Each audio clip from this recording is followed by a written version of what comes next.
evening, folks. Welcome to Sanborn Regional High School. My name is Brian Blake. I'm the Superintendent of Schools here in Sanborn. I want to thank you for coming out this evening to hear and discuss what's a very important topic in all of our surrounding communities. This is a county-wide event this evening. Sanborn is simply hosting the event. We have a panel of experts tonight from all over the state and county and region.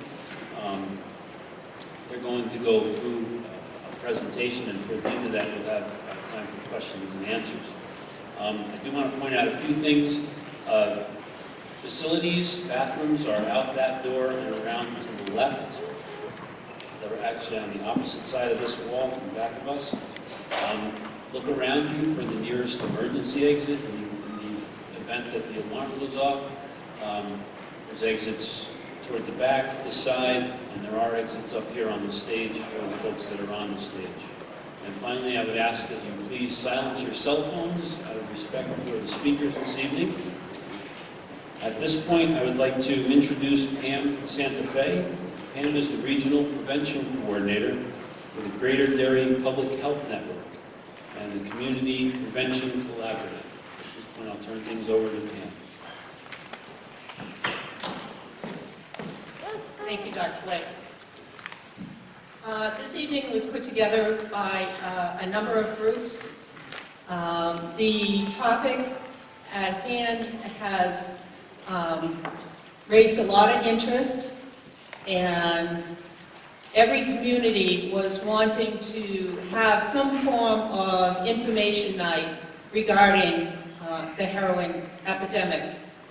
So, in order to put this together on this kind of scale, I called together regional prevention network coordinators from not just this Greater Derry region, but also the Seacoast region, the Manchester region. We have some drug-free community grantees that came to the table as well for planning purposes. We had Rockingham Coalition for Youth. We had SOROC Coalition. We had Safe Sanborn at the table, Hampstead Hospital at the table, Sandown PD at the table, and it was a collaborative effort to put this on tonight, so I thank them.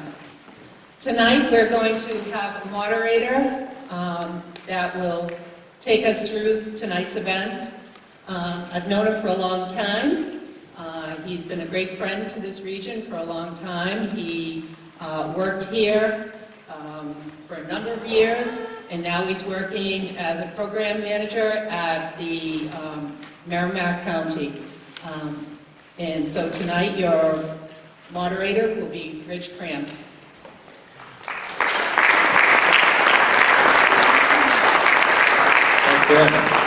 It's so good to see so many folks out on a night like this, and with such an esteemed panel we have here. I would like to go over some of the ground rules, if you will, as well as the order of events for the evening. We are going to have two presentations, one by our keynote, and then by another one by Director Harding. And then we will follow through with the panel. Each will have 5 minutes to introduce themselves, give us some insight into their particular field that they work in and the population, and some of the insights, if you will, of what they're dealing with on an ongoing basis.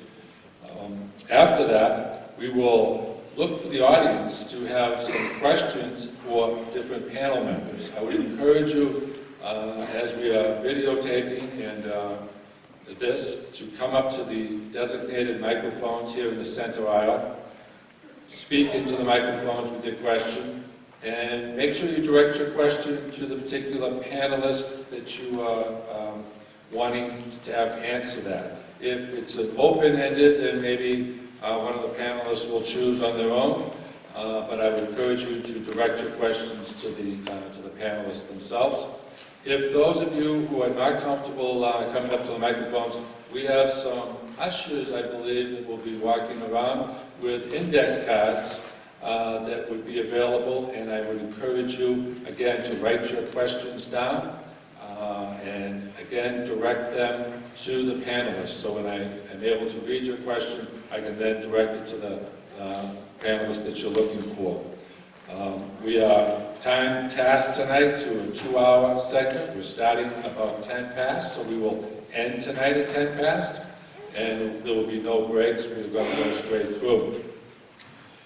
At the end, about 10 minutes prior to the end, around 8 o'clock, what I will be doing is asking the panelists to any closing discussions they may have, comments they may have. I will ask them to do that at that time. Some may have some may not. I see many people in the audience that I recognize. I encourage you folks to, this is a very hot topic. It's a deadly topic. And it's a topic that I'm glad to see a lot of concern for. You have a lot of experts up here. I encourage you to ask those questions in a manner that will allow them to be answered, and try to keep your questions, I guess, finite, if you will, in a manner that's it's quick, so we can move on to the next question, so forth and so on. I will encourage each of you to do that. And I will, as I will with the panelists, if they decide to go a little longer, I will jump in and interrupt them maybe and ask them also to wrap up. So with that, I would like to introduce our keynote speaker tonight. It's David Kelly. He comes from the high-intensity drug trafficking area. He is the director of what they call HIDA, H-I-D-A, and we're very blessed to have him here this evening, and I will then turn it over to him. Thank you, David.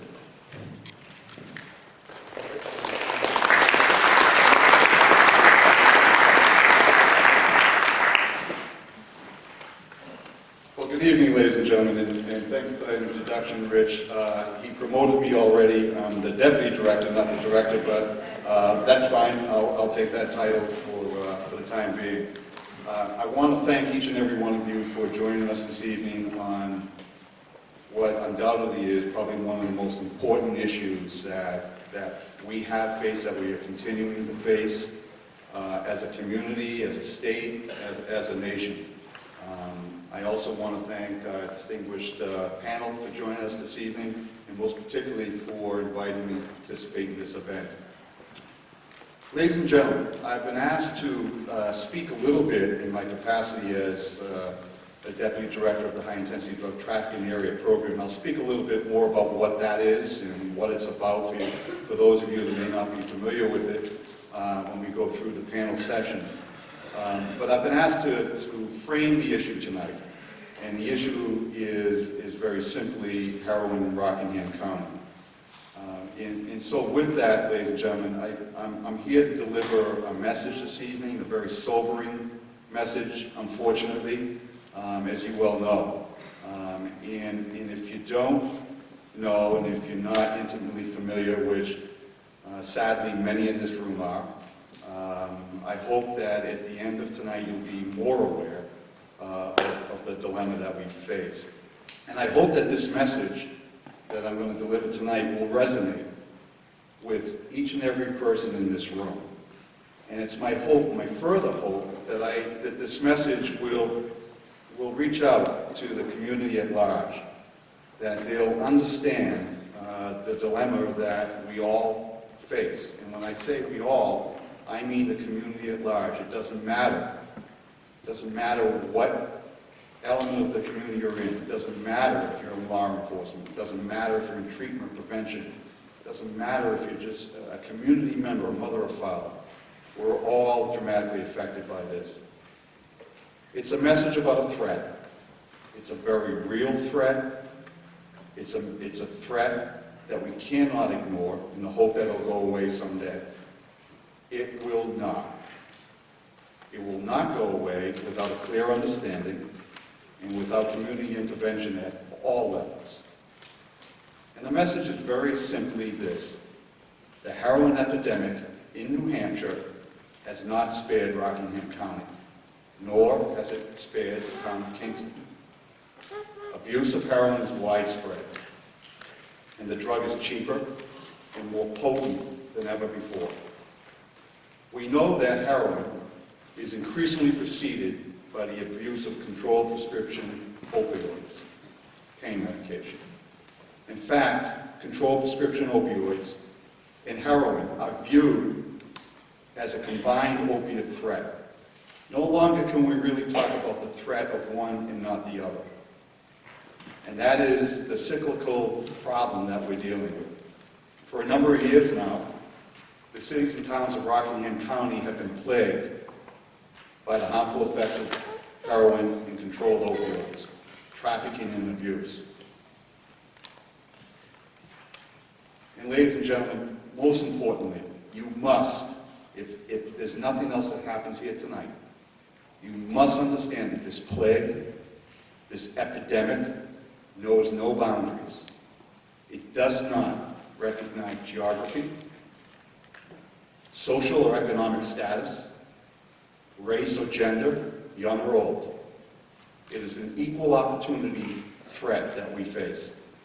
And we don't have the luxury of saying it can't happen here. Because we all know that it has happened here.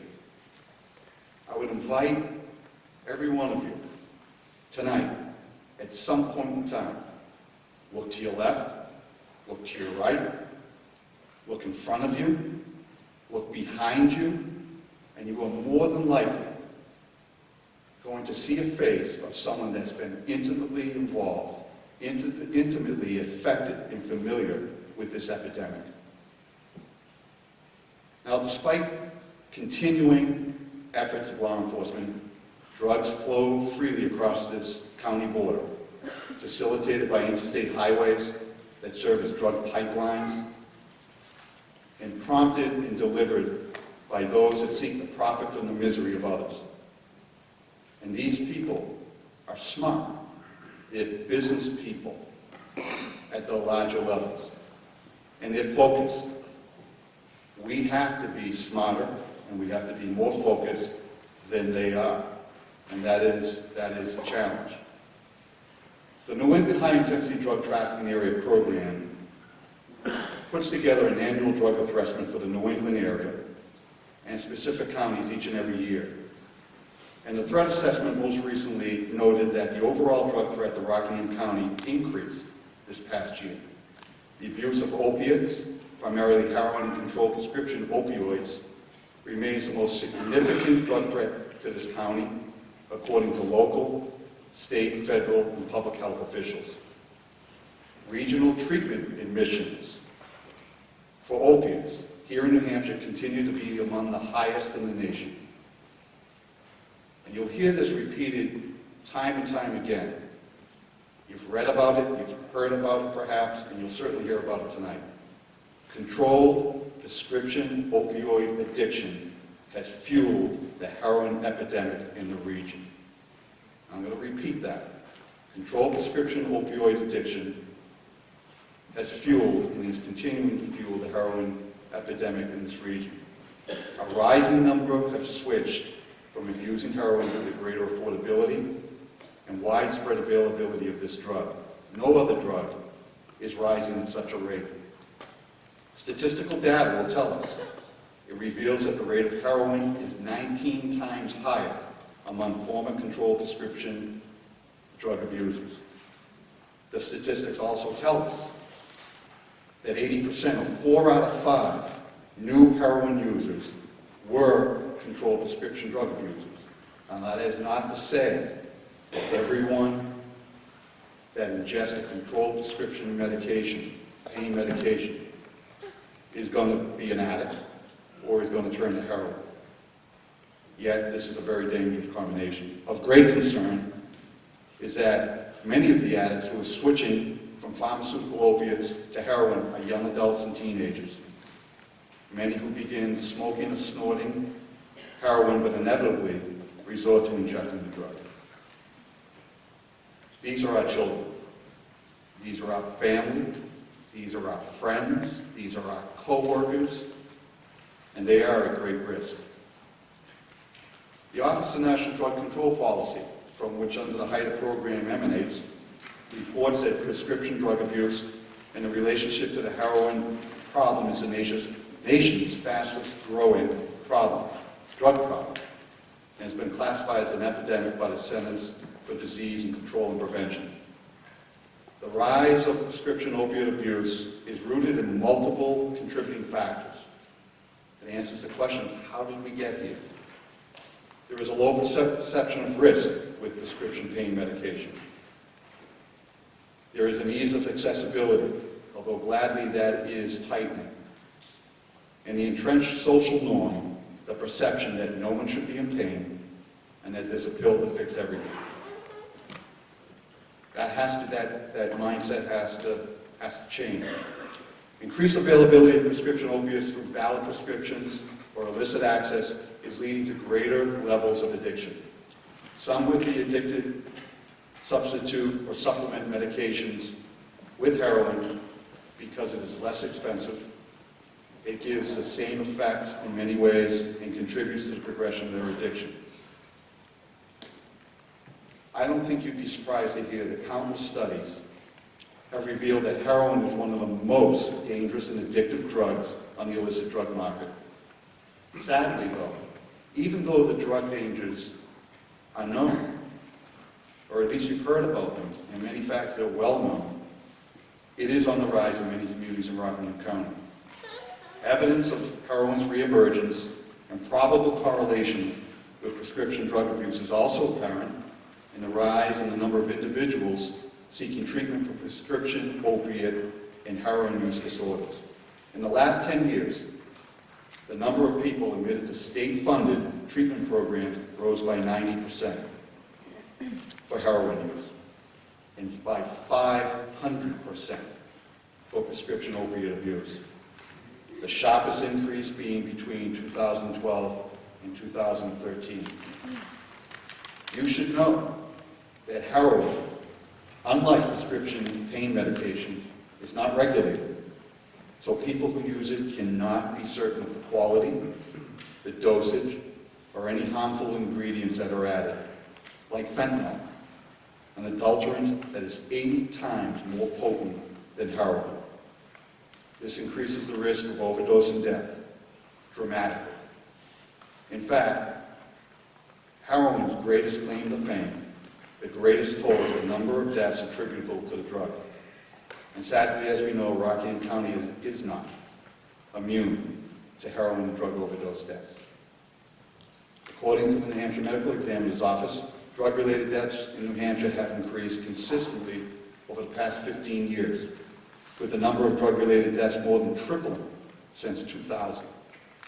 The number of drug-related deaths in New Hampshire has outnumbered traffic fatalities in 4 out of the last 5 years. Even more concerning is New Hampshire rate of adults reporting non-medical use of pain relievers in the past year is second highest in the U.S. states. According to the most recent National Drug Survey, New Hampshire's young adults are abusing pain medication at a significantly higher rate than young adults nationwide.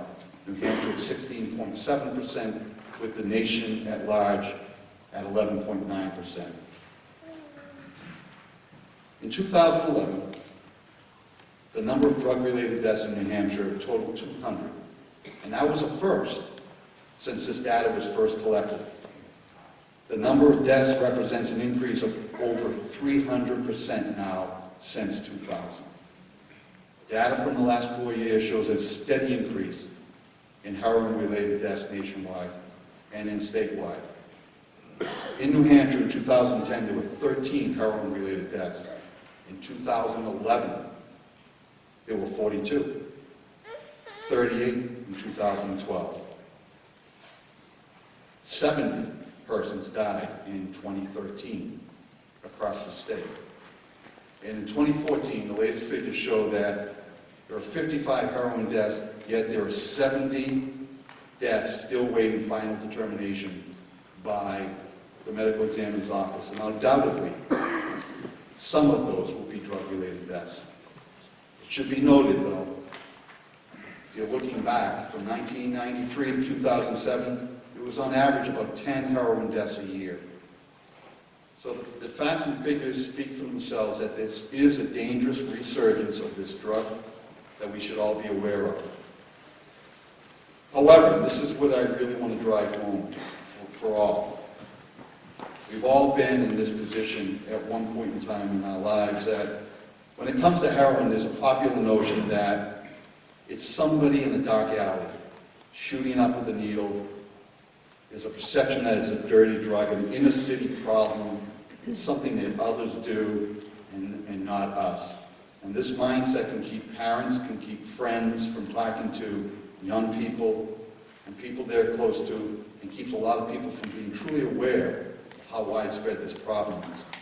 You know, I was looking at a lot of information online, and, you know, one only has to read the blogs, and I don't make a habit of reading blogs, newspaper blogs or anything else, because generally a lot of them are negative.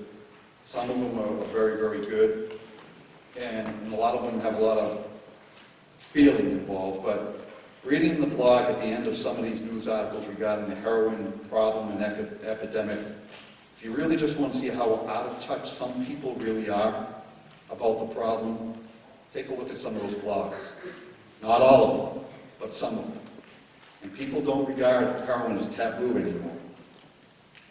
They fail to see, in many respects, or understand the problem. And again, I reserve those comments for the average. Certainly, any number of people in here don't fit that category. But they fail to see how close this really is. So as I close this morning, I'd like to leave you with this. Make no mistake, and that's why we bring this program together, that heroin has a corrosive effect on society. It destroys lives, plain and simple. However, I am convinced, in my capacity of what I do, that we, all of us, whoever we may be, and the important people sitting here in these seats and in these seats, and so many other people outside these doors, that we as a community, working together, each contributing in meaningful ways, and you will know what that meaningful way will be. Many of you have already contributed in exceedingly. I see some familiar faces in here that I met over the years. We can make a positive and continuing impact against this threat. I'm convinced of that. We must work to reduce, from my end of things, and a lot of law enforcement, we have to reduce not only the demand, that's what treatment and prevention, all of us, to reduce the demand for this drug. We are a demand-driven society. Because if we do, and we're successful at that, supply will become irrelevant. They are businessmen. You know, when your favorite show is not, it just goes off the channel because no one's watching it, it disappears. I'm not saying it's going to be that simple, this problem. We've been fighting it for a number of years. But I really have seen a reemergence, not only of this drug, but I've seen a rebirth, a reemergence of community. We know, I know, as a former law enforcement official, that we absolutely cannot arrest our way out of this problem. That it will take a multidisciplinary, holistic, community-based approach. That we're all on the same team. We're not adversarial. We all understand the gravity of the program, and we're willing to step up and do what we can. So I look forward to our discussion this evening. I thank you once again for inviting me to participate in this event, and I truly hope that this will be a beginning, if not a continuation, of our struggle to make this a problem of the past. Thank you very much.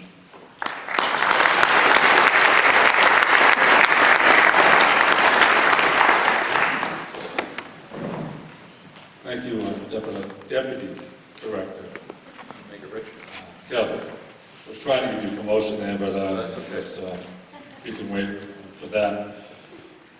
I'd like to introduce Joe Hardy. He's the Director of Bureau of Drug and Alcohol here in New Hampshire. He's been in this arena for a number of years, as all of our esteemed panel has. So, Director.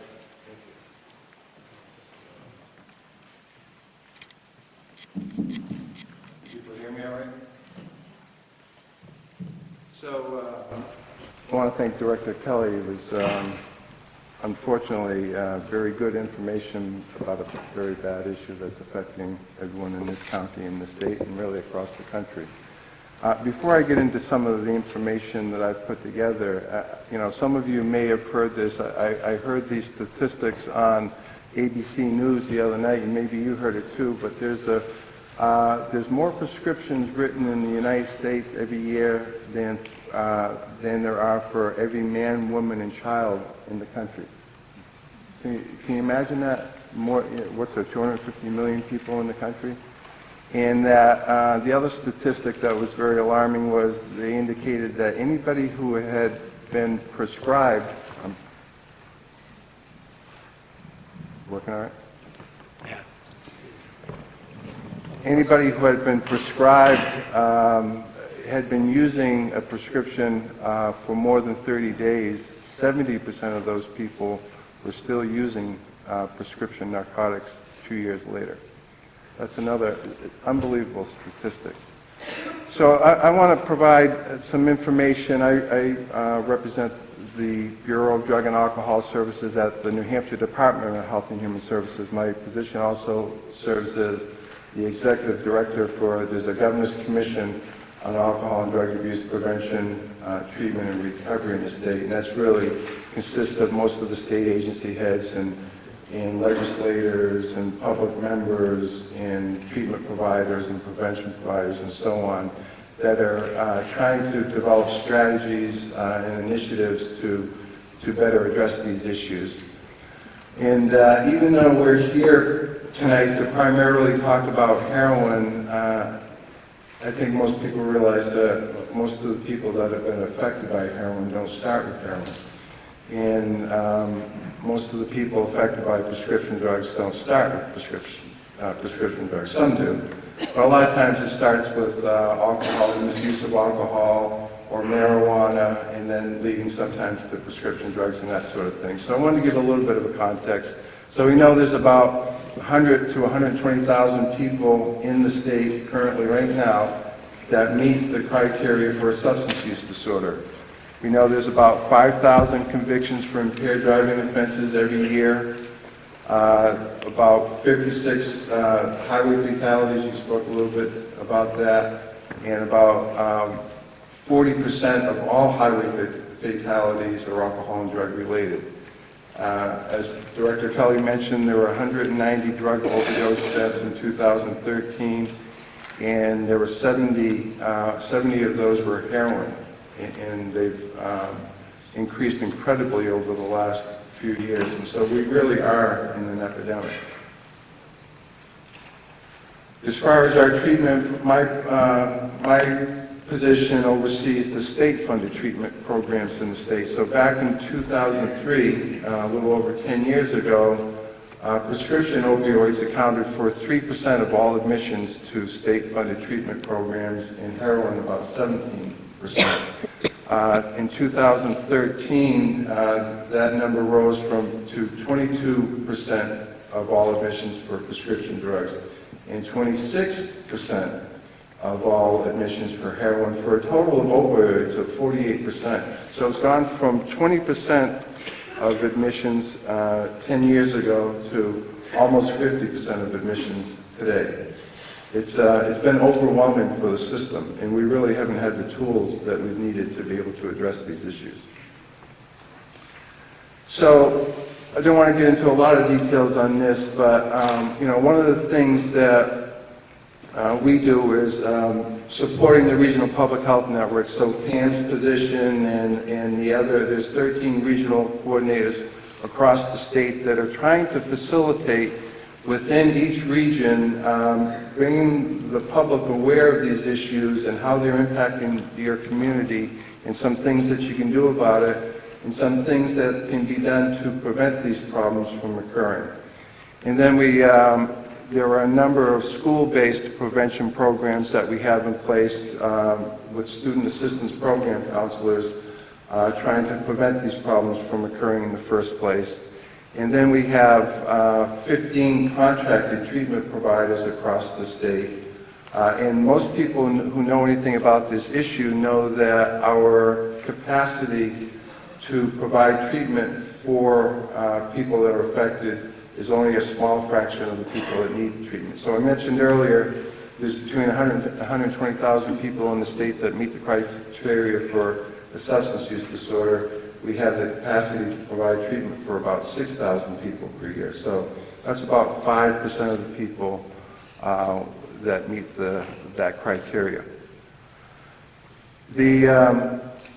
We don't fund these programs, but we do have regulatory oversight over the impaired driver programs across the state and the opioid treatment programs, more regularly known as the methadone clinics in the state.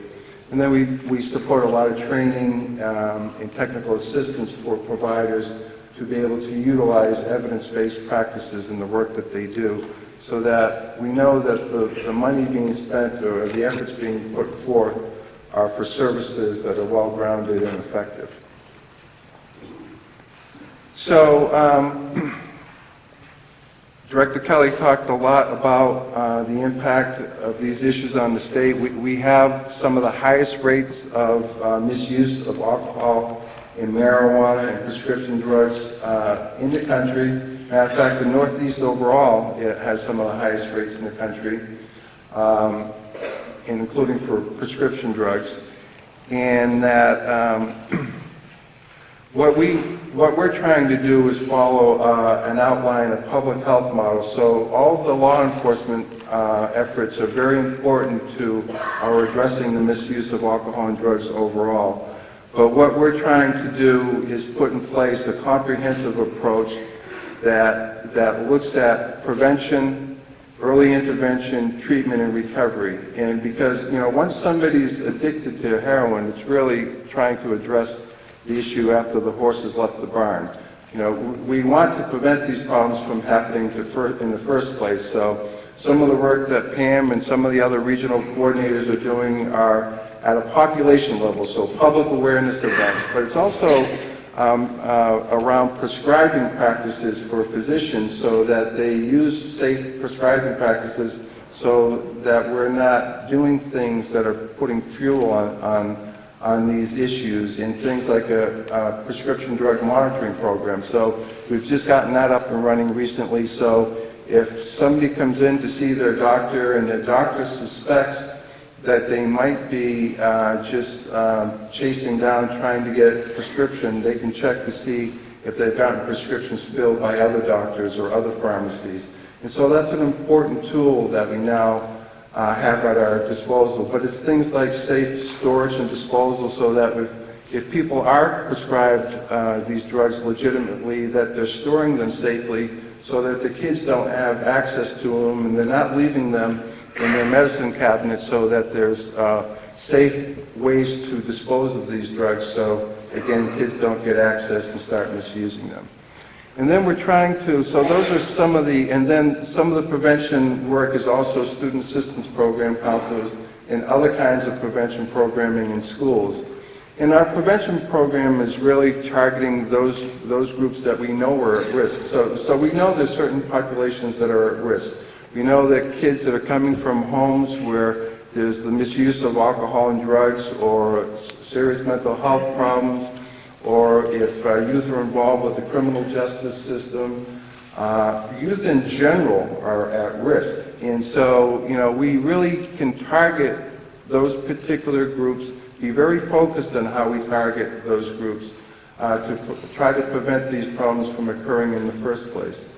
And then our next area is early intervention. So we know that there's all kinds of people right now that are misusing but not yet addicted to alcohol and drugs. And so we're trying to put forth some early intervention efforts so that when somebody goes to see their doctor, they actually ask the question, what's your use of alcohol? What's your use of drugs? And, sometimes people might not be candid, but there's certain techniques that they can use to try to have them disclose that information, and they can intervene early before it becomes a more serious problem that somebody becomes dependent on alcohol and drugs or eventually dependent on prescription drugs and heroin.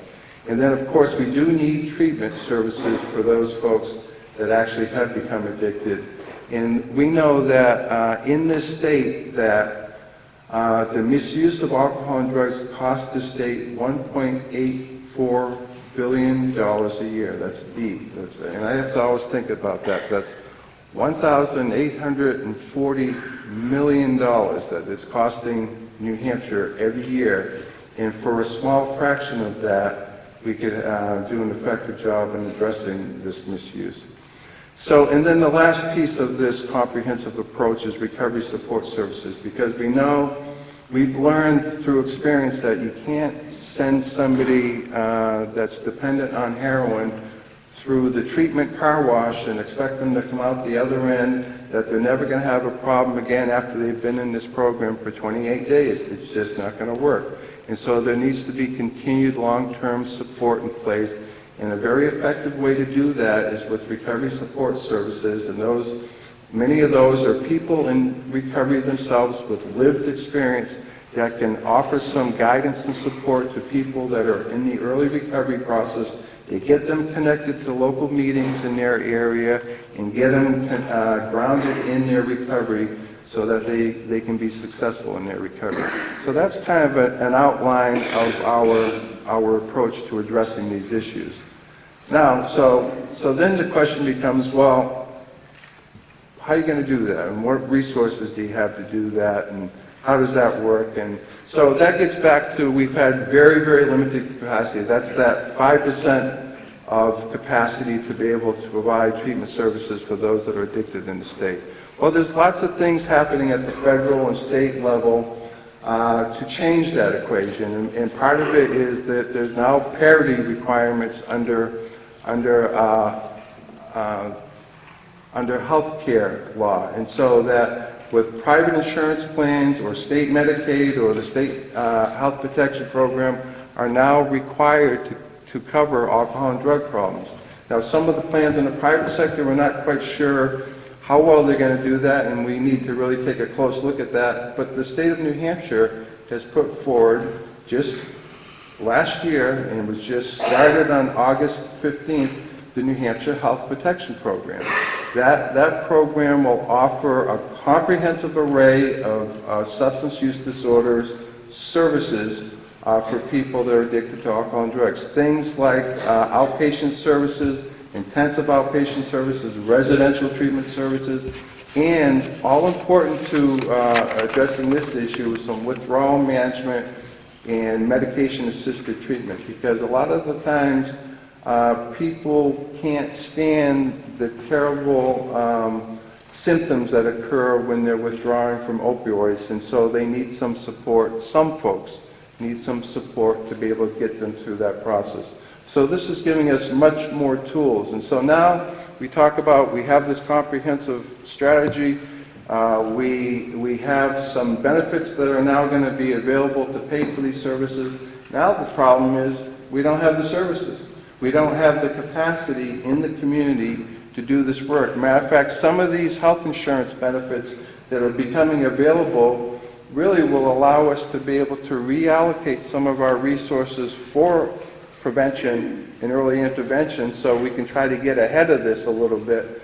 But we don't have the capacity for these services. And so that's really where we need a partnership with local communities. So, you know, the federal government, they can give us money through our block grant, and there can be money available through the health protection for the Affordable Care Act to address these issues. But we need people in local communities. We need service providers and healthcare providers in local communities to say, this issue is having a terrible impact in our community. We need to have healthcare providers addressing these issues. We need to have our doctors addressing these issues. We need to have treatment programs in our areas of the state to address these issues. There's now resources to pay for the services, but we now need the actual facilities and people to be able to provide those services. So that's in part where we need some partnership with local communities. This gets into some of the more particulars about the services that are available under the health protection. I think you have the handouts available to you, so I'm not going to get into that right now. I will tell you that there's multiple efforts underway to develop this capacity for all of these different types of services. But in the end, it all happens at the community. It all happens in your region, and we need, in part, to have people in your local communities taking action to develop the capacity for these services so that we can better address these issues overall. And then lastly, I just wanted to mention a few things. I've already talked about the New Hampshire Health Protection Program and the capacity. There's also efforts under the way. The governor has formed a task force that is headed by Commissioner Barthelmess from the Department of Safety. He oversees state police and Department of Motor Vehicles and so on, and an Assistant Attorney General from the Attorney General's office that has pulled a number of people together to try to make naloxone, or some people may know better by Narcan, available, that more readily available in communities. That's a drug that can reverse drug overdose. If somebody's in the midst of a drug overdose from heroin or prescription opioids, that they can immediately be go into, to have that overdose prevented by the administration of this medication. So that's more typically done by first responders like emergency medical technicians and so on. But they've changed some of the regs in the state, so it's more than double the number of emergency medical technicians that can now administer that. But they're looking at other things too, like making it available to law enforcement folks, making it available to healthcare providers. We've lost people even in treatment programs who are at great risk for relapsing and overdosing, and so making it available to healthcare providers and even making it available to family members who have a loved one that's addicted, that's at great risk, that they could then have access to this drug, that if they were aware that their loved one was in an overdose before somebody could get there, they could administer this drug to reverse that. I will say the governor's also in this effort with the other New England governors to see what we can do around public awareness and education campaigns. They're seeing what we can do to even share treatment resources in border areas. So, if there's some people that live in the border areas like this area or Plastow or Salem, that they would be able to access treatment services across state lines. We are just about to release this treatment locator that's available online that we'll be releasing, I think, within the next couple of weeks, where it brings you to a site and you can put in the type of treatment resource that you're looking for, and it'll populate where all of those different resources are on the map, so it's geo-mapped. And if you highlight over one of them, it'll tell you the name of the provider and their address and their telephone number, and so that you will know what treatment resources, even if they are somewhat limited, what treatment resources are available, what medication-assisted resources are available, what the early intervention resources are that are available in the state, so that people will have ready access to that information. And then finally, I wanted to mention that our federal delegation has done a great job in trying to address these issues. I know Bud Fitch is here from Senator Ayotte's office, and Senator Shaheen as well. Matter of fact, from Senator Ayotte's involved in a federal statute, Comprehensive Addiction and Recovery Act of 2014, that has prevention and education and law enforcement and treatment and recovery support services. Lots of elements in this that will give the states and the local communities in turn some of the resources they need to address these issues. So I'm sorry if I've gone on a little bit, but I wanted to give you an overview of some of the primary things that are happening within the state. Thank you, Director Harding. I wanted to mention handouts he's talking about on the first table as you leave on the left-hand side. And if you could just clarify for me, Director, you were saying Narcan versus overdoses. Is it specifically just heroin That's overdoses? opioids, so prescription opioids Okay. or heroin. That's one thing. Yeah. We would now like to just go down the line, starting with our new County Attorney, Pat Conway, and then we will just progress with about every 5-minute intervals down to the end of the panel, and we will be ending with Chief Briggs from Kingston Police Department. Thank you. Hi, everybody. My name is Pat Conway. I'm Rockingham County Attorney, and I'm very pleased to see so many folks out here tonight trying to deal with this true epidemic. Although I've only been the county attorney for about 3 weeks now, I've been an assistant county attorney for 16 years now, prosecuting felony level offenses in Rockingham County. And this problem with heroin and other types of drugs, the cases that we see, really this issue causes a trail of destruction. I'll just give you a few examples. Imagine being married, happily married for 50 years to the same person, kissing him goodbye in the morning when he goes to do his job of driving a truck, and you get called later on that evening and you're told that your spouse is dead because there was another individual behind the wheel driving who was under the influence of heroin and crashed into your husband's truck. That man had grandchildren, he had children, obviously other friends and family. What a huge loss to this community and to his family and friends. That's just one example. Here's another one. Imagine having some kids. You have maybe a 24-year-old, a 19-year-old, and then some younger children as well. You find out, sadly, that your oldest, your daughter, is addicted to heroin. You do everything you can for her. You get her into a treatment program, a 28-day treatment program. She does very well in the program. She comes home. She's living with her family, with her parents, with her 19-year-old brother, who are very supportive. She's doing great. Her parents go on vacation with the 2 younger siblings. And while they're gone, on one particular morning, the 19-year-old brother hears his sister, the 24-year-old girl, her alarm going off in the morning.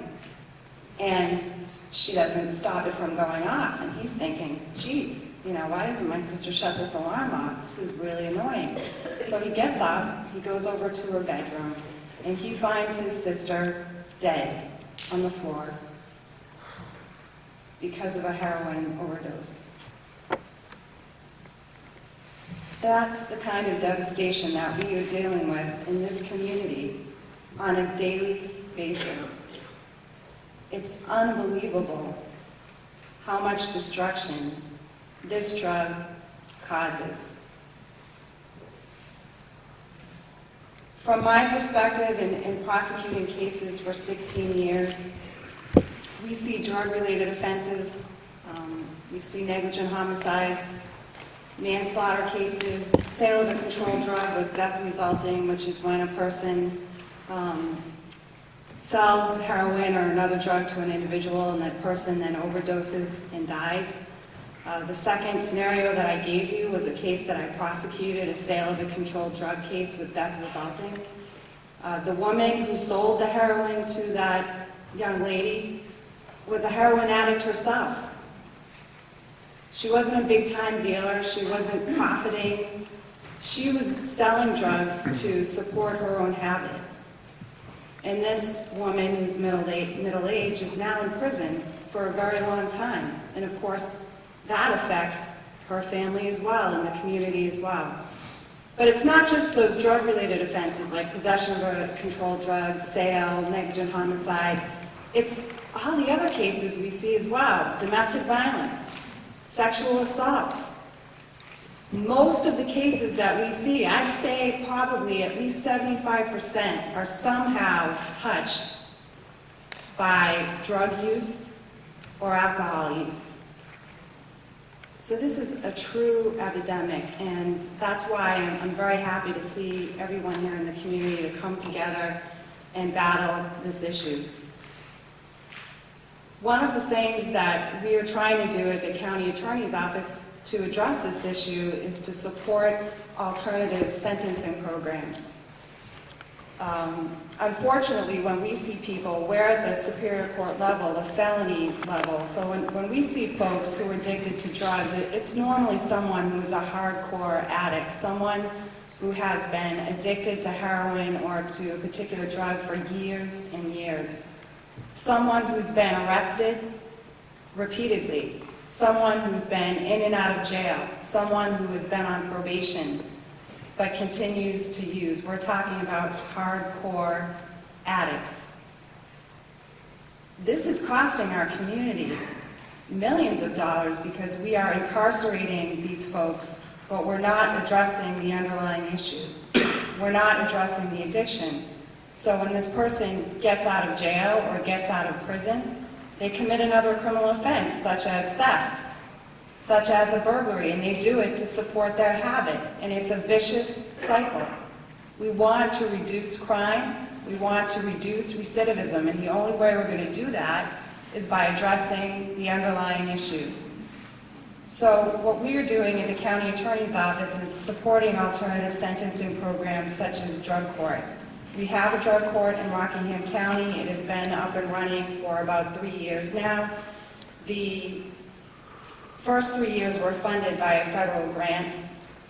Right now, we're really at a crossroads. And if you support this type of alternative sentencing, I urge you to reach out to the county commissioners, to your state rep, because right now what we are doing is we're proposing that the county fund the drug court program. And of course, some folks are hesitant. We all know that New Hampshire, we're all sort of a tight-fisted state. We want to be fiscally responsible. But if you look at the statistics, in order to be fiscally responsible, we need to support these programs. And if you want this program to happen, please contact your county commissioner, contact your state rep, and tell them that you support this program. Because right now we're at a crossroads. If this program is not funded, it won't happen. The national statistics show that recidivism rates for people who go to state prison and get out with no counseling is about 60%. So 60% of people who are in prison and get out will commit another crime. The national statistics show that with drug courts, that number is reduced to 20%. So only 20% of people recidivate or commit another crime when they go through drug court. I don't want to take up too much time, but I just wanted to let you know that what I see from my perspective as a county attorney, and also what we're trying to do about it, and we're hoping for your support in that. Additionally, I agree wholeheartedly that there's not enough services out there. I see defense attorneys working tirelessly to get their defendants into a treatment program, and they can't do it. The waiting lists are unbelievable. The cost to these people at times can be unbelievable, and they can't afford it. So we need more programming out there if we want to be successful in waging this war against heroin and other drugs. Thank you.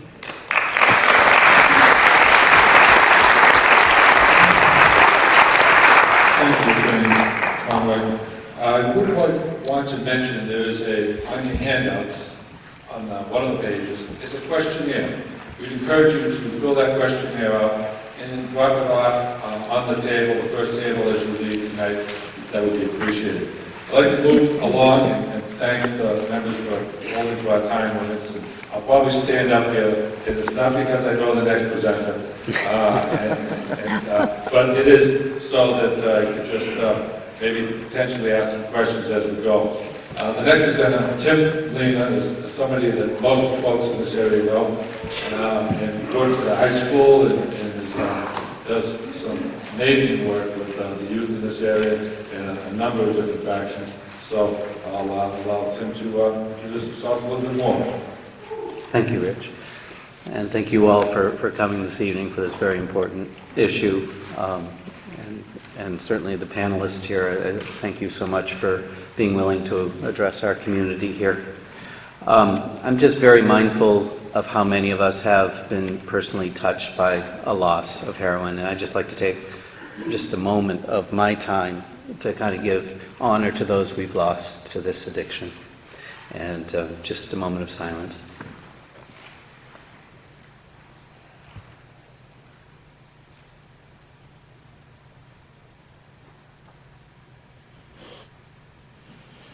Thank you.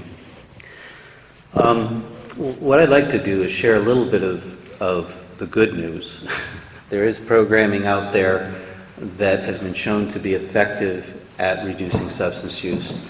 I have the luxury to be working in a school system where we're working with young people and catching these issues very early on.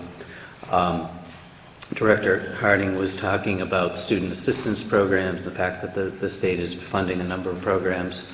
I'm very pleased to announce that Sanborn School District was just awarded a grant through Partnership for Success to hire a student assistance counselor here at Sanborn High School. We at Timberlane have been very blessed to have 2 full-time student assistance program personnel that are fully funded by the district currently. And Project Success is one of those evidence-based programs which has been shown to be effective at reducing substance use with kids and reducing violence in schools. Basically, student assistance is modeled after employee assistance, where you start to see performance or behavioral difficulties in students. In a very confidential way, the student assistance counselor can sit down with students and look at whatever the issues are, whether it's mental health, substance use, family disruptions, and then link up those students then with providers in the community to deal with whatever those issues are. Student assistance also is involved in universal prevention efforts, community coalition work, working with young people, empowering them. We have a number of our students from Timberlane here today as part of our part of a Life of the Athlete. They're up in the balcony up there.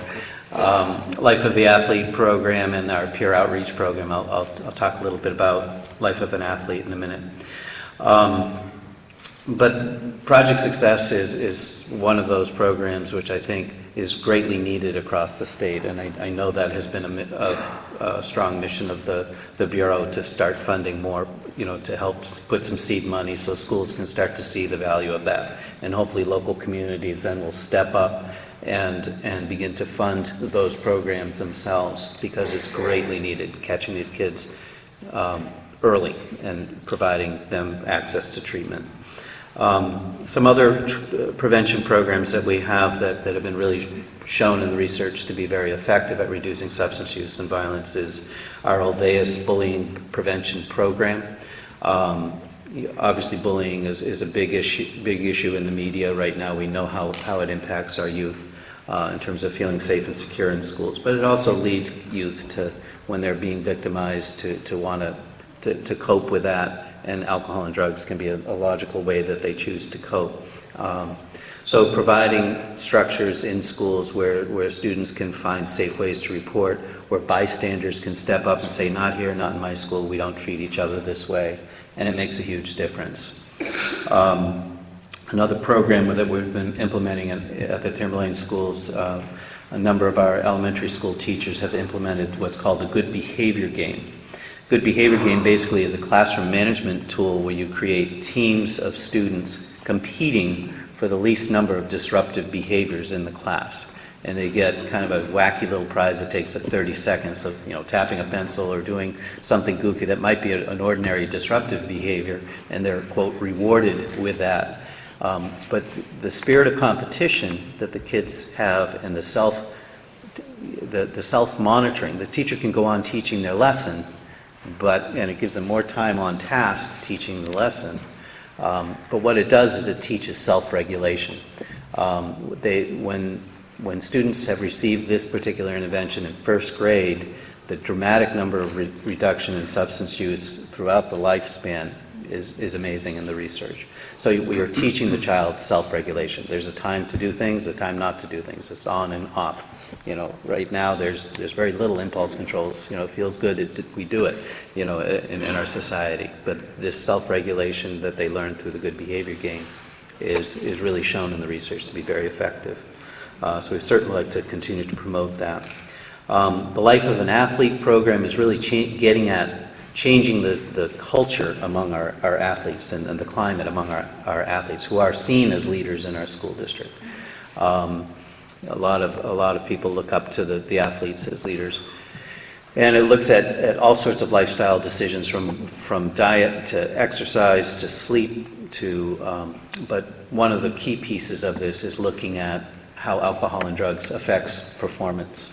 And one of the key learnings that kids come away with is that if I'm working out hard for my sport, if I go out one night of drinking or using drugs, I just lost like 2 weeks worth of conditioning in terms of its impact on my physical conditioning.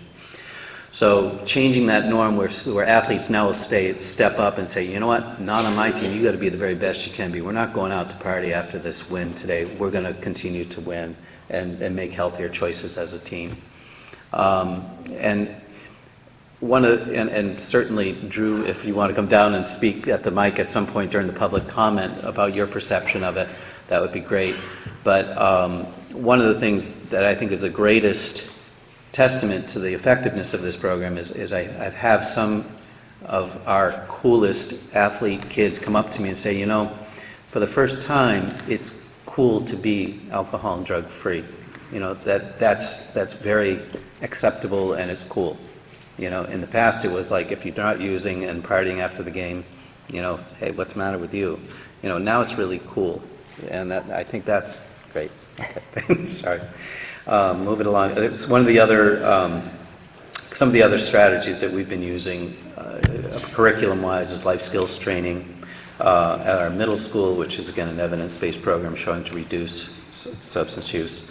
Another great program that we've been brought to our school, Chucky Rosa here today. He shares a little bit of his story. He lost 2 of his children to opiate addictions. Very powerful, emotional story to help kids make healthier choices. The other thing I just want to mention is that Timberlane region is part of the Southern Rockingham County Coalition for Healthy Youth. There is a sign-up sheet going around for email addresses. You are absolutely part of our solution. We need you to be involved and stay active. So please put your email and name on that, and we'll keep you included. The Southern Rockingham County Coalition was just awarded another 5-year grant for the Drug Free Communities program. And our 2 main goals are working on prescription drug use, which is obviously, as we've talked about, the gateway drug, one of the major gateway drugs for heroin overdoses. And then we're also dealing with the marijuana issues in our community. The last 5 years we addressed a lot around underage drinking. We'll still be doing some of that as well, obviously, but the main thrust of the DFC this time is prescription drug and marijuana. Okay, thank you, Tim Lena.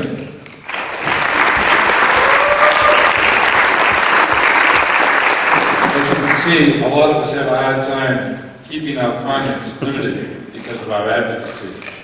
Speaking of advocacy, the next speaker, Patricia Lucas, is the Advocacy Director of New Futures. Patricia. Good afternoon, or actually not, good evening.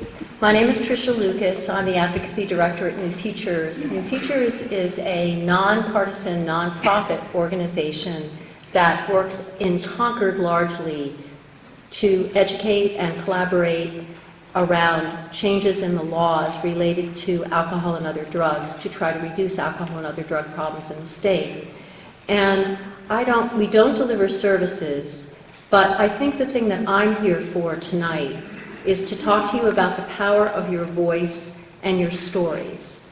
I'm curious, do we have any state representatives or state senators in the audience today? Yes. I saw one. Is there another? Is there anybody else? Okay, I just want to make sure. Would you just give me your name, please? From Raymond. Okay, thank you, Representative.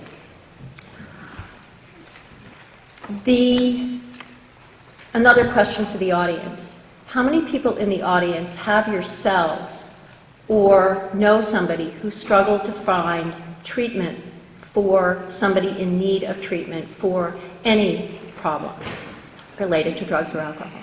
Okay, thank you. The factoid that I'll leave you with is that in New Hampshire, the only state where you are less likely to be able to access treatment for a substance use disorder is Texas. We're 49th in the ability to access publicly funded treatment. The question is, what can you do about that, sitting where you sit? And what you can do about it is tell your state elected officials who make the policy decisions, including the budget, that that's not acceptable. That it is not right that people struggle to find resources to provide treatment for their loved ones, and that the state budget does not include adequate funding. This is a budget year. The legislature will begin its activities in January, and they will be acting on the budget that will govern state spending for the next 2 years. There are representatives, there are 400 members of the House and 24 members of the Senate. These are people that serve make an incredible contribution to the public sector by serving. But they want to hear from you. They want to know what your priorities are and what you care about. If you want to make a difference, all of you that have looked for treatment who raised your hands, I know you have stories about how hard it was and how hard you had to work and that you couldn't find the services that you need. The people who represent you in Concord need to hear those stories. They need to hear from you. And you can speak to the representative who's here, and she will tell you that she receives calls at home. I'm looking at you. Are you going to say yes? And wants to hear from you. So I urge you, when I go speak to legislators, they know what I'm going to ask them for. But when people who vote for them, who live in their communities, who can tell their personal stories about the struggles that their family members have had with the scourge, that makes an enormous difference. And I'm going to close with a story of the impact of one voice. I think I have probably a 30-second spot to do that. And this was not on an issue of treatment. It was on an issue of alcohol advertising. And 2 young men from Merrimack High School came up to Concord and spoke about whether there should be billboard advertising of alcoholic beverages across the state. And one young man stood up to the committee, to a bunch of representatives, and explained that his mother and his father were both alcoholics, and that his mother was in recovery for 3 years. And he said to the people who were his elected officials that his mother told him every day how hard she had to work to maintain her sobriety. And then he went on to say that he was there speaking about that issue for his mother, for his family, for his community, and for the state. His voice changed one vote on the committee. Their recommendation was that the bill be killed, and the full House voted to kill the bill. There is no doubt in my mind that that one young man's voice made a difference. I've done legislative work for quite some time. I know the power of a single voice to make a difference. Please take your concerns and your stories to your elected officials. If you're not sure how to figure out who those people are, please let me know and I will help you find their names and their contact information. Thanks very much for your time. Thank you, Chris.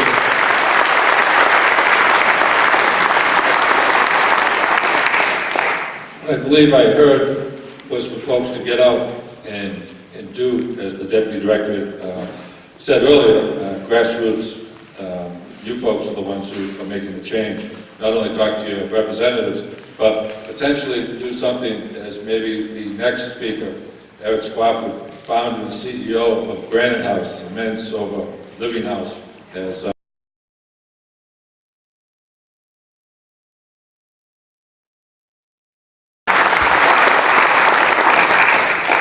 I believe I heard was for folks to get out and do, as the deputy director said earlier, grassroots, you folks are the ones who are making the change.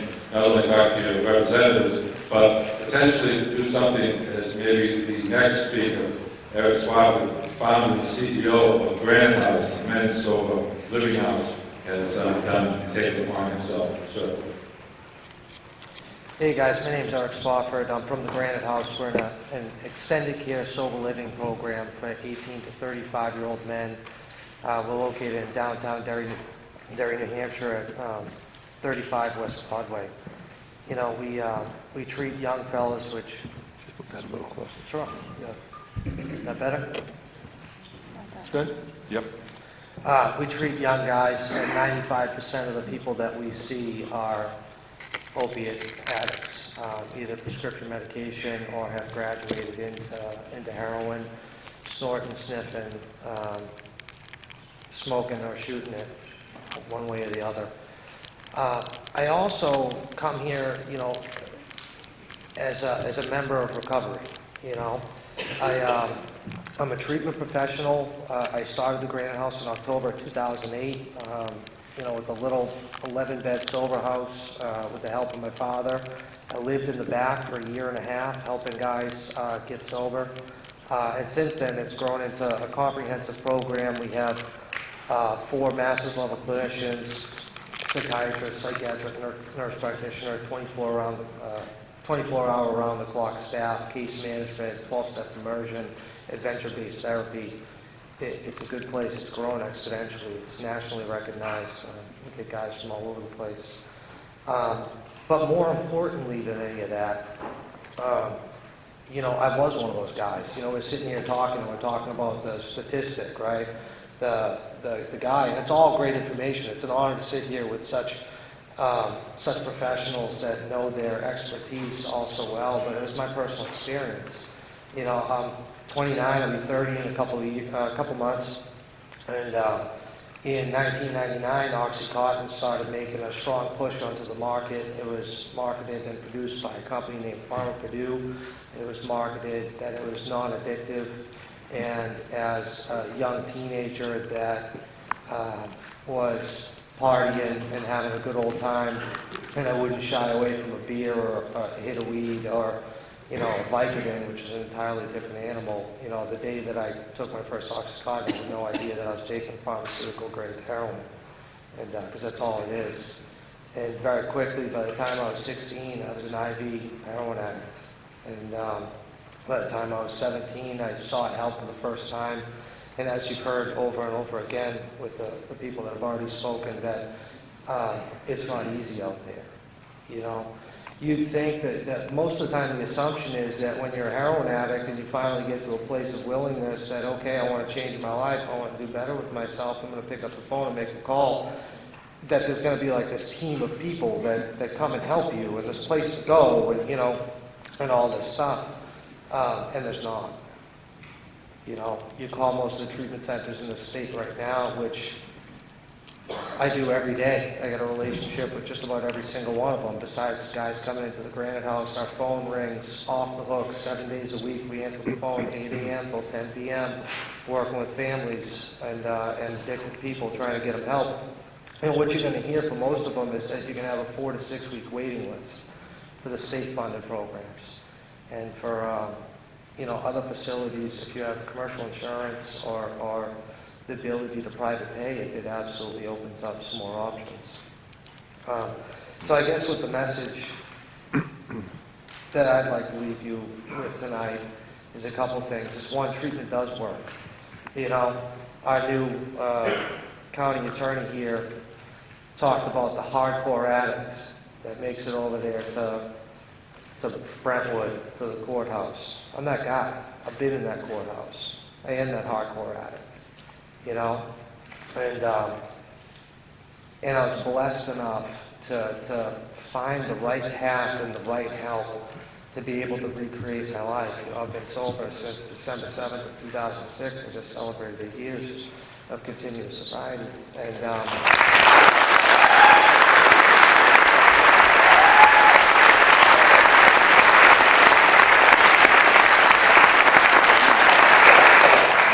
you know, I got to tell you, in that time, I got sober on the run from guys like these ones down here. Not looking forward to dealing with pretty ladies like that one down there, and in a whole lot of trouble. And since then, I was able to be a member of recovery. Today, I'm a father to a beautiful 3.5-year-old little boy. I'm a tax-paying citizen. I'm a homeowner in Derry. I own several small businesses. I employ almost 50 people in this state. And I'm a man of integrity, and do the best I can on a daily basis here in the community, you know. And so the people that we're passing by, you know, depending on what side of the aisle of this issue you're sitting at, that you are the guy that's affected, your loved one is affected, or you're just annoyed that this problem is in your community, you know, I'm that guy. You know, treatment works, recovery does work, lives change, people change. You know, and this problem about the availability, you know, people like this one here, the prevention part of it is amazing. We need to advocate for more prevention and get in the schools and get with the young folks and get with them and make sure they understand what it is this problem is, that this is an absolute public health crisis and an epidemic. And also on the back end of it, you know, once it's too late, it's too late. Once you're bit by the snake, there's no going back. You know, I'll be a drug addict for the rest of my life, but I get to die that way, not of it, you know? And advocating for more treatment and more beds. It's heartbreaking. When my phone rings day in and day out with families and people that want help, and the best thing I can tell them is, here's 7, 8, 9, 10 phone numbers. You got to call these guys, and they're going to put you on a waiting list, and you got to hold your breath for the next month until you can get into a bed. I mean, it breaks my heart every time I have to say it, you know, to watch that, the hope in someone's eyes kind of, you serious? You know? So please, you know, if you're passionate about this cause, your voice does matter. We need warriors and soldiers out there fighting for this cause and pushing our legislation and letting their voice be heard. You know, the problem with the recovery community is that we're anonymous, right? And I'm not anonymous tonight. And we need to stand up and fight for what's right, and stand up and fight for our youth and our children. Most of these people are dying at 18 to 30 years old. You know, they've been strung out since they're teenagers on this stuff. So, that's all I have. Thank you for your time. Thank you.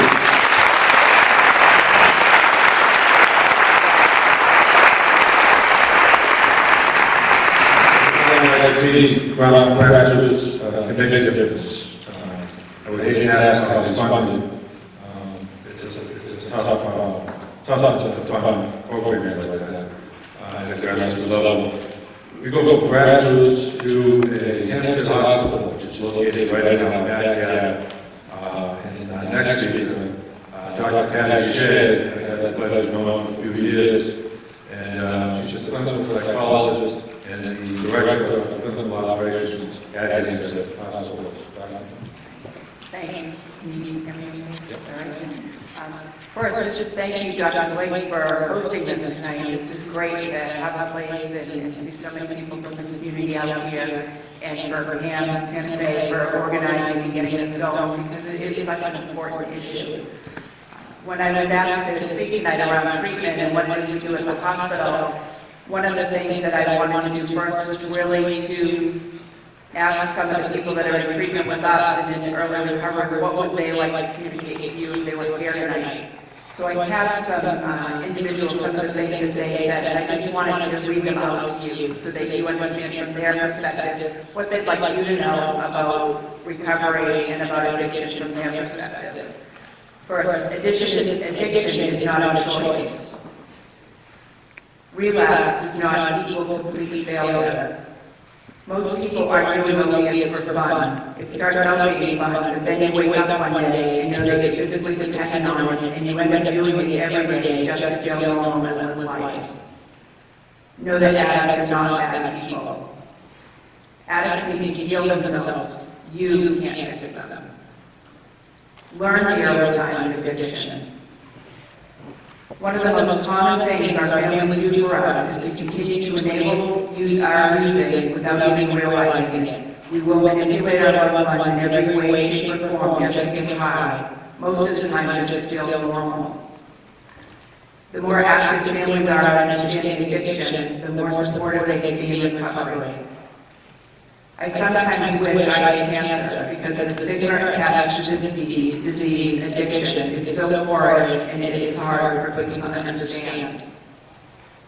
What everybody that I spoke to at our program in early recovery wanted me to communicate is that treatment does work. It's a lot of work. There's not always treatment available. I think as people have talked about, it's hard sometimes to find treatment. But once people can get into treatment and they have that connection and maybe can start with some more intensive treatment and then build those community supports and have their family and loved ones involved in support groups like Al-Anon, that's what they believe provides the best care and the best support for them. In terms of what we're doing here in the community, I think as Rich mentioned, we're at Hampstead Hospital. We've been providing substance abuse services for about 30 years. The capacity we've been able to do that has been mostly inpatient detox, and we also have an intensive outpatient program for adults, and that's our pretty kind program. Back in the day, I want to say the late 80s, early 90s, we also ran a 28-day rehab. Unfortunately, what's happened over the years is that I think this is what a lot of you all struggle with as well. Insurance companies don't always want to pay for a 28-day rehab. And part of that is there's this impression that, you go somewhere for 28 days, well, that doesn't really work, it doesn't really help. And I think over the past few years, we've become a little more sophisticated in what that treatment needs to look like and what that care needs to look like. I've lived in Rockingham County now for a very long time, and I've raised my children here, they've been in school systems here. And for me as a parent, and for somebody that lives in the community, it's heartbreaking, because I've now been seeing my children's friends come into treatment addicted to opiates, people that I saw as babies, kids that were involved in sports and schools, and these are nice kids, they're nice families, and they're in pain, and their families are in pain, and they're looking and they're trying to get that help, and it's so hard. But one of the things that we've had the opportunity to do at Hampstead is to expand our continuum of services at this point. And I do see one of my counselors here who's a great guy up in the back who's been really amazing in terms of the work that he does. But we're now able to offer the full continuum of care. Unfortunately, it's very small. Our residential program has 10 beds. That's how many beds I can put in there. This winter we've been running about 12 beds because we took one of our meeting rooms and made it into another room for people. So we have our inpatient detox, where people can come and be medically supervised to come off of whatever substance they're on. Then we have our residential program. We run a partial hospitalization program where people, if they have no place to live, they can come and spend the day from 9 to 3 in treatment. We have a morning program, intensive outpatient program that runs 4 days a week for 3 hours. We run that in the morning and we run that in the evening. And in February, hopefully February, we'll be rolling out an intensive outpatient program for adolescents as well. This is something that Lena and I have been talking quite a bit about in the community, something we need. We do inpatient psychiatric and for adolescent children now. But one of the things that happens is a lot of times these kids are leaving and they're using substances, they're at risk, and there is intensive treatment, and for them to then step into and get that care right in front. So that will be another program that will be rolling out very soon. One of the reasons why we really wanted to run the continuum of treatment here, and we're treating a lot of people from this community, And there's a lot of great recovery going on. There's a lot of people that stay in the community, that are active in AA, or active in a lot of the supports here. Is that what we were finding when we had people coming in for detox, that we couldn't find anywhere to step into treatment. We were often sending them to Florida, which was a big area, out to California, different places out in the western part of Massachusetts. And what would happen is they go and they get some good residential care, but unfortunately they come back to the community, they didn't have a sober network. Their families weren't able to be involved because of the distance. And they often would relapse very quickly after returning. So our goal in developing our program the way that we did is to keep people in the community, to be able to treat them at the level of care that they need and that they're requiring. If somebody's having a hard time, say in an outpatient program, if we have them in our system already, it's easier to step them into a higher level of care. We run family programs one evening a week in an intensive family program for our residents in our program and our partner people on Saturdays. Our programs run 7 days a week. Just to kind of close, I just wanted to kind of summarize some of the things that I've learned about being important in treatment. The first one is understanding that addiction is a chronic disease. It's not a quick fix. There's not going to be a place where you're going to go be able to get detoxed, come out and do okay. That treatment needs to be ongoing. It's physiological and it's social. And if we all work together to address the social part of the treatment, people aren't going to continue to get well in the community. There has to be that support there as well. One size does not fit all. You can't have a program that's cookie cutter and you just do the same thing for everybody. Everybody has individual needs. You've got to really look at what their needs are, get them into the appropriate level of care, and provide them those supports. Knowing that this is a chronic condition, you have to have ongoing attention to the disorder. And this is the only way somebody will really have a healthy life and have recovery. People that are most likely to experience long-term recovery are those who continue with community-based supports like AA and NA. And finally, families, if you have a love, get involved, get support for yourself, get educated. This is a really tough road. It's not easy, but your loved one is worth it, and recovery is worth it.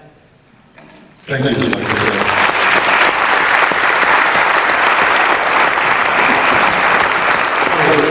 What I'm hearing from the panelists is the treatment when somebody is on that level is difficult, it's expensive, it's not easy to find sometimes. Prevention is what I'm hearing, as Father Henderson of all has. Sometimes prevention comes by the way of law enforcement. That's stopping those that are distributing these products in our communities, and sometimes they stop the actual addict themselves, and in that turn will assist them in getting the treatment that they need. They sometimes didn't know they did. So my next statement is from the Sheriff's Department, Major Darren Ellison. Thank you. Good evening.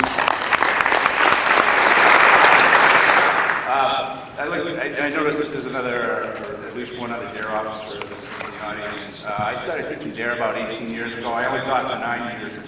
I haven't been teaching recently, but 18 years ago, if they had, we were taught the stereotypical heroin addict, who's the person from the city with a needle in their arms.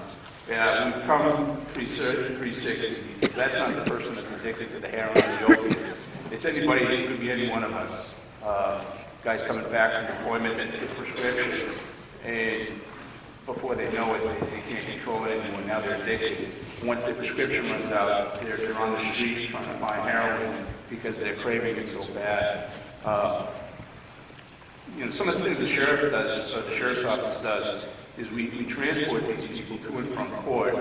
And when I started with the sheriff's office 15 years ago, I was able to talk to some of them, and we really, with the DARE and the gateway drugs, and you would talk to these guys, you find out that they follow those steps, and back then they would start with marijuana, and they would move up the gateway. But currently, marijuana is still addictive.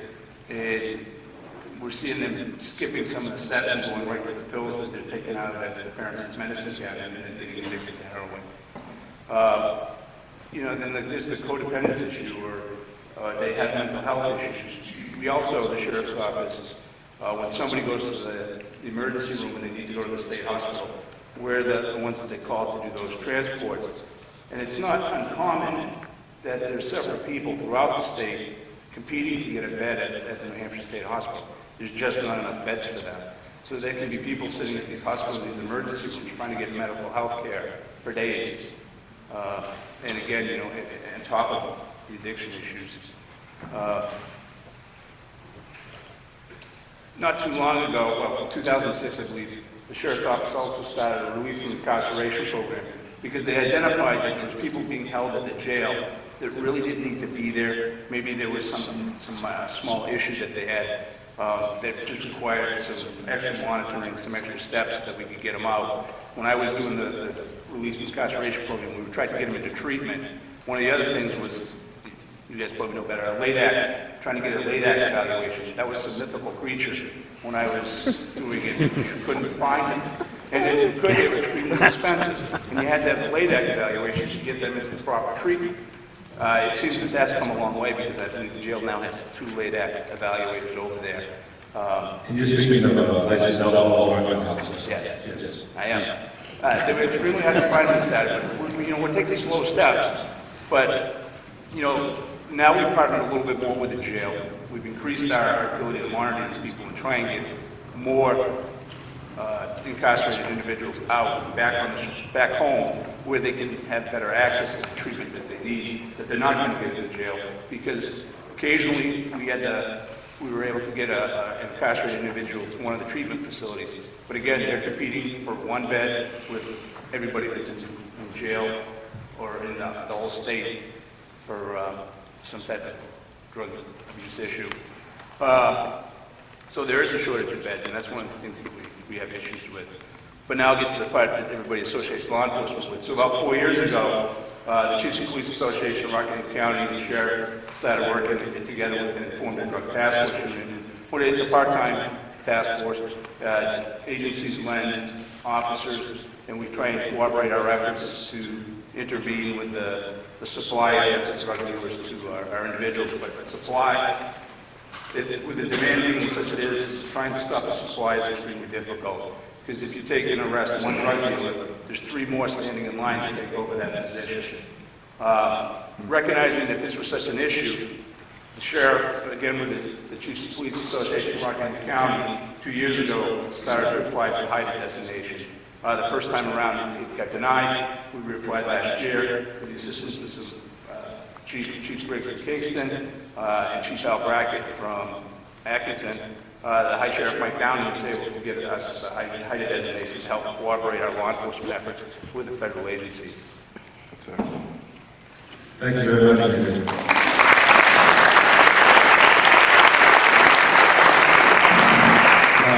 The next individual, we talk about law enforcement when you see him in uniform.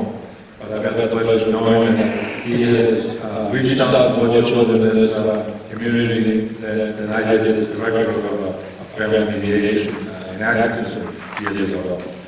So I give you Chief Briggs from Kingston.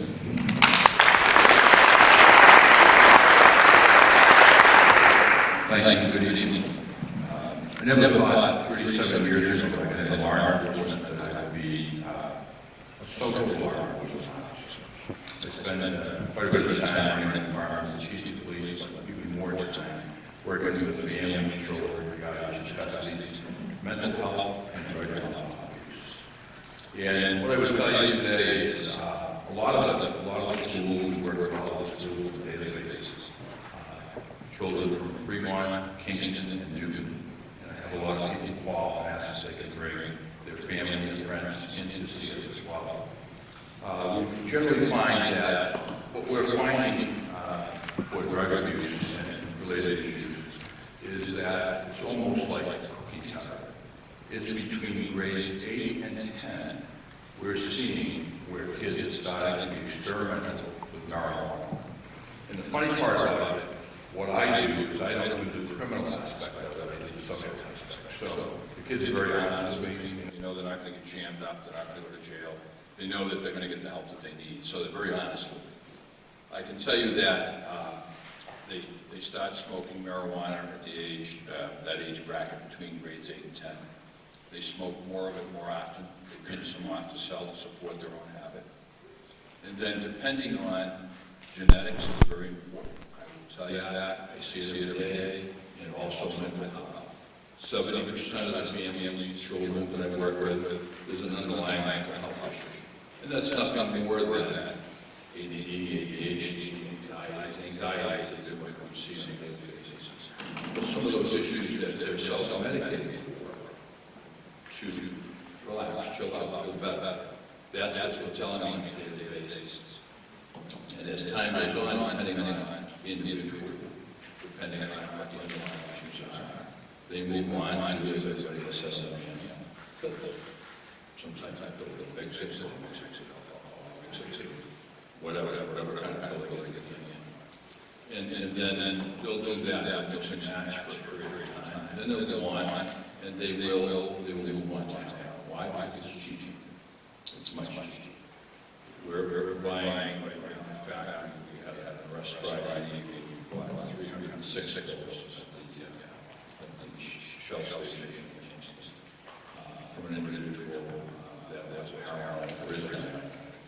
And she's at the bottom of some where she got her hands on pills, and she's selling them. We were to purchase 306 of them. She's currently coming out of jail this time. But back to the other issues where I've assigned my offices to drug task force for DDA. It's amazing. I never thought that this guy would be able to move around the country. He's following these drugs. For instance, one of the cases started out class with bath salts. You've heard of Spice, K2. He followed that case in Arizona, where one of the largest dealers, one of the largest manufacturers, chemists, he was involved in making the arrest of that individual. And they're talking a lot of stuff that they're moving through the mail. A lot of the product comes through the mail, through UPS, through FedEx. A lot of those things are being shipped on a daily basis, 2-year-old. So I can tell you we're involved in not only the criminal aspect, but more so the social aspect as well. I sit with a lot of families, have them understand genetics, understand at what point will someone possibly be a drug addict versus an alcoholic, depending on a lot of issues. But I can tell you that a lot of the people that get the right treatment, get the follow-up, that they usually are very successful.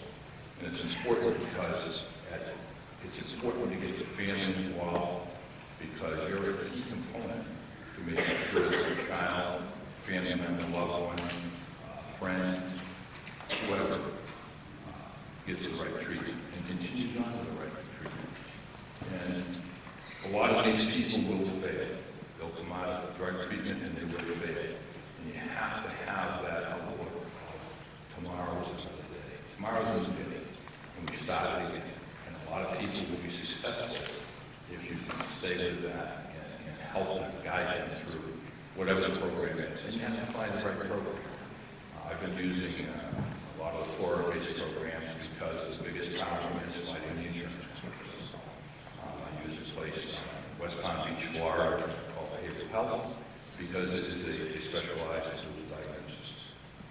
They treat the underlying issue as well as treating the substance issue, which is very important. But I can tell you it's a busy thing to be involved with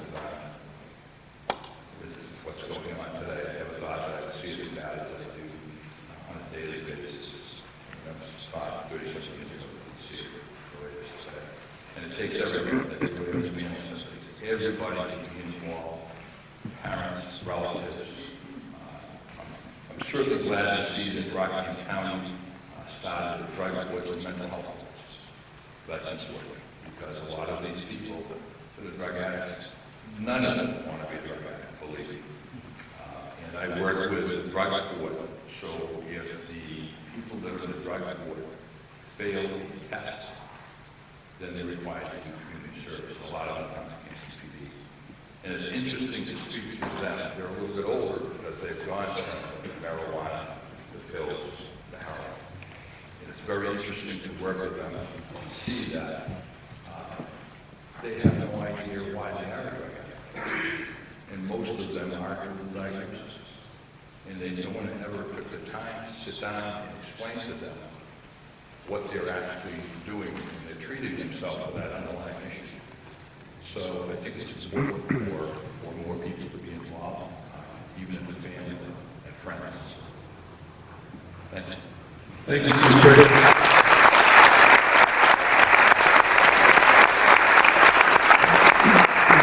Hopefully this is a time when many of you have anticipated getting some of those specific questions answered by the panel. I would ask you to approach the microphone, and you may actually stand in line if there's that many, and we'll try to address that as much as possible. Those who are not comfortable asking those questions, we have some youngsters right up there. At my age, everybody's a youngster now. And they will be glad to come by and give you a question card, and you may fill it out, hand it to them, and they will bring it forward. So with that, we'll go to our first question. Please speak right into the mic. Like I said, it's wonderful to see all you guys so involved in what's going on in this awful addiction. Can you hear me? My son's been struggling with heroin addiction for about 5 years now. Off and on, went down, didn't find any treatment around here at all that was okay. Couldn't even get him a bed, and a few beds here, and about 10 places. He was in and out. Went down to Florida, got some excellent help. I approached you and used that as a prototype. It was great, and it cost me a fortune, probably $70,000 out of my own pocket. I'm still trying to struggle and save his life. Long story short, my big issue is getting the Narcan into the hands of the people that need it. I'm from Massachusetts. I go to a Learn to Cope program for myself, and we give out Narcan there. I have Narcan. I've had to use it with my son. Little pills from Florida. I know we're pushing it into the hands of the police department and first responders, but it's too late. We got about 3 minutes when they're overdosing and turning blue to really save their lives. Narcan is so easy to use. With a little bit of training, probably takes about half hour sitting down talking to people. We line them up through the Department of Public Health in Massachusetts. And it'd be interesting to see what the statistics are, but I just know for myself that having him at home, trying to support him through his drug addiction, but all the glad was I that I have the Narcan with me. Please, advocate to get it into, we want the parents and everybody to help out with these people, but these parents need to have the Narcan. Not only the police, it's too late when the police come. It's such an easy thing to use. To me, telling me, I want you to do everything coming up to get the Narcan to the people that need it. How do we do it? I said, we got to change the laws, and I don't know how to change the laws. So if there's someone, name and number you can give me, I'll be over there advocating for them to change the laws. But can we do it like yesterday? Then we're going to save some lives. This is a horrible problem. Thank you.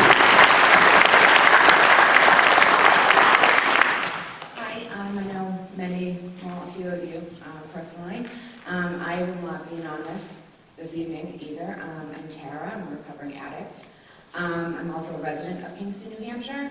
Grew up in Kingston, grew up in Newton. Went to school in Kingston. And I am a graduate of Hampstead Hospital. I go back as alumni. I'll actually be there speaking tomorrow for the phase 1. You did say, and I don't have an opinion on this here. You said that it took $1.8 billion for treatment services, correct? No. I'm sorry. The misuse of alcohol and drugs. Right, okay. Cost the state In treatment and prevention, it was only a small fraction of that. So that cost is associated with sending people to jail, associated health care costs, all those things that cost the state for not treating and preventing alcohol and drugs. Okay. Now, what is the, because you had mentioned, medication management, such as methadone clinics, how much is the estimate for the cost that will, and, the state will incur for those programs? Sir, could I have you speak into the microphone? I encourage all the panelists when they're answering to please find a mic before we respond. So I believe the cost for the methadone programs for the clients that is not funded by the state, so it actually costs the client out of pocket, is $105 per week. Now, it is covered by Medicaid as well, and I believe Medicaid pays $70 a week for clients attending the methadone program. Okay, and do we have estimates on how many, the state will have to afford that to? How many people we're estimating to be on that program? For how many people that That are will require that. Medicaid, because that's, the state pays half of that, and the federal government pays half of that. I don't know off the top of my head how many people on Medicaid are receiving the methadone treatment services. I know there are about 3,000 people in the state receiving methadone treatment, but most of those are self-pay. Okay. The only reason is because I'm a big advocate for prevention. And prevention is key to fighting this epidemic that we all have to stare in the face, and that each one of us are here for a reason. Prevention is the key. We spent $1.8 billion, and we're adding to that. And I know that many of you have mentioned fiscal responsibility. We really need to look at what prevention services are and where the funding really needs to be allocated. Thank you all.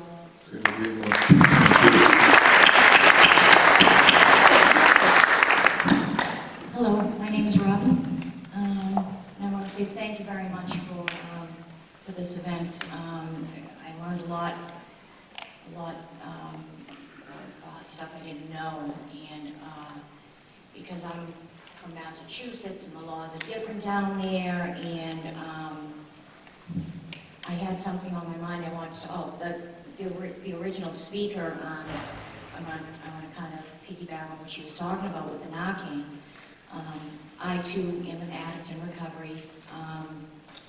It started with, a doctor that just, wants to mask the problem with, opiates rather than get to the source of what's really going on. And, before I knew it, I was in, detox. I can't even tell you how many times.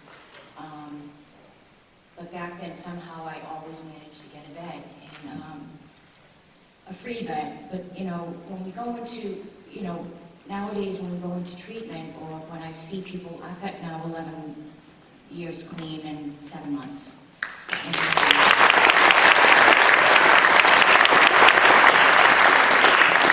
And this might sound strange to some people, but I'm not afraid to say it. I owe it to my higher power, and because there's no way there was no divine intervention, I'm telling you. I went from being a private investigator to a full-blown addict, and it progresses so fast. I was employable for a little while, that I just couldn't do it. Drugs were more important, and I knew nothing about any help. It wasn't like made aware. There was instead of putting billboard signs about alcohol, why don't we put stuff up there about maybe we can implement something like the woman was saying originally, the first speaker, about maybe a class to become Narcan distributors, because I know that I attend meetings on a regular basis still, and not just for myself, but to try and give away what was so freely given to me through these 12-step programs. But more needs to be implemented, like Sarah had said. If say I'm at a meeting in the grips of, I don't want to put out Lawrence. It's a really bad area. anybody can be a member in these, you don't have to be clean, we suggest, but, I've seen people overdose in meetings. I've seen it, and if we're available, like, as the public, not just parents, not just teachers, but people such as myself, who is an addict in recovery, and just to have that available, I would feel so much safer for that person. I mean, I lost my mother to this disease. She had it her whole life. I lost my best friend, and I don't think she intended to a lot of these people don't intend to overdose. They don't, I know I wanted to kill myself, but I didn't want to kill myself. But it got to the point where I was either going to get high, I was either going to die, or just be not sick. Do you see what I'm saying? So eventually, it stops working. So here again, what do we do? So it's at this level right now with you guys, and it needs to be taken to another level. Like, really, more attention needs to be focused on this. I found out just today I lost another friend. It's like once a week I'm finding out about someone that passed away from an overdose. 2 or 3 a week, like this young lady just said. And it's called the dis-ease of addiction. And there's this one thing, and I'll close with this. It's called thick. If you look that up online, I read about this thing, they only find it in it's like a cell in the brain, and THIQ, and it is something that they find in the only deceased people that are alcoholics or addicts. So, I'm hoping what do you call it, the American Association for, doctors and all of that, can look into that and hopefully find some type of, cure eventually. It's like cancer. It kills. It kills. And that's all I have to say. Thank you very much. Excuse me. Do you mind if I just comment on one thing she said? No, go ahead. One of the things, I think most important things you talked about is peer recovery supports, or the possibility for that. So there's an organization in New Hampshire, there's a number of them, but one of them is Hope for New Hampshire. So if there are people here in recovery that are interested in doing things to work as a peer recovery specialist, then you can just Google Hope for New Hampshire and you'll find their information. So I want to give other people an opportunity, but... Up here. Up! All right. And excuse me, that's So you can see Cheryl from Hope for New Hampshire that could provide you information on that. Wonderful, thank you so much. I'm just going to bounce to the other microphone over there. And so, your question or comments, please? Hi, yes. My name is Denise Paul. I'm actually one of the counselors here at Sanborn Regional High School. And I want to thank all of you for speaking today. But also, one of the things that I deal the most with is the underlying issues of mental health. I talk with kids every day who are anxious about leaving their own homes, who don't have a clue as to how to handle that and manage that. And I feel like that is really where a lot of the self-medicating starts with. So my question for whoever wants to take it is, how do we start to solve that problem so maybe we don't have as big of a heroin problem or an opiate problem knocking at our door? Don't fight over this. Any panelists want to address that? I can address that. Joanne? I think today we don't want to just focus on substance use disorders. There's lots of different factors that contribute to substance use disorders becoming a problem. And so what we really need to do is to address those underlying issues. For some people, not all people, there are underlying mental health issues. But really it's about addressing substance use disorders and mental health issues as part of the mainstream of healthcare.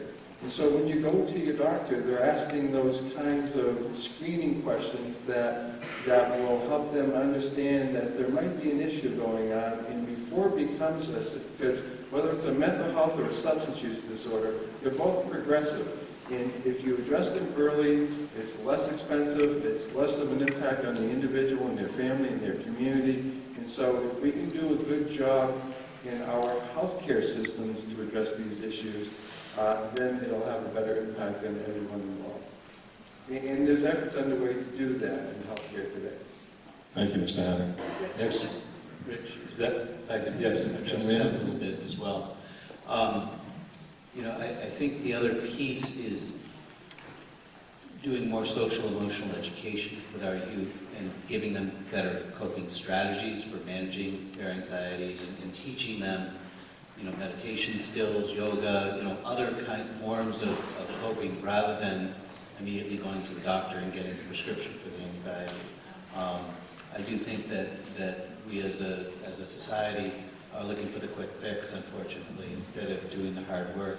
And schools are in the business of educating, but sometimes we get too focused on the reading, writing, arithmetic, and not on the social and emotional aspects, especially at the earlier ages. Thank you, Tim. Can I just comment on that real quick, too? Sure.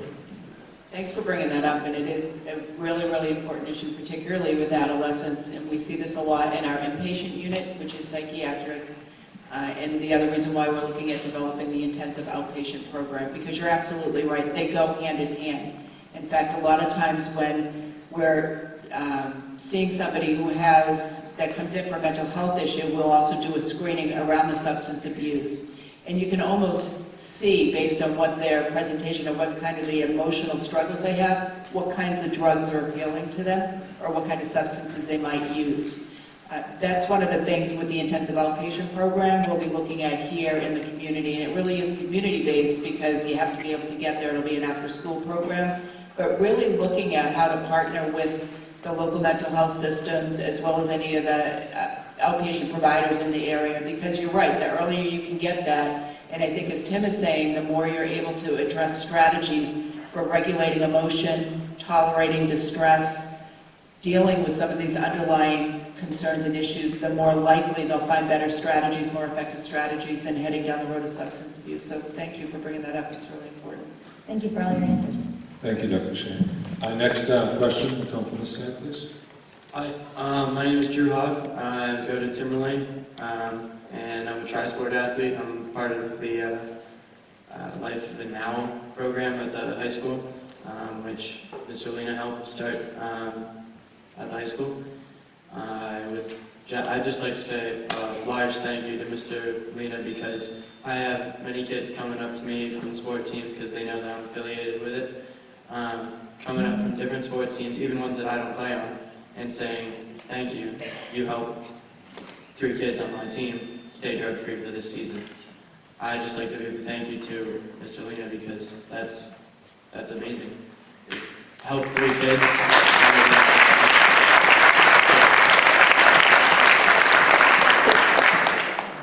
Yeah.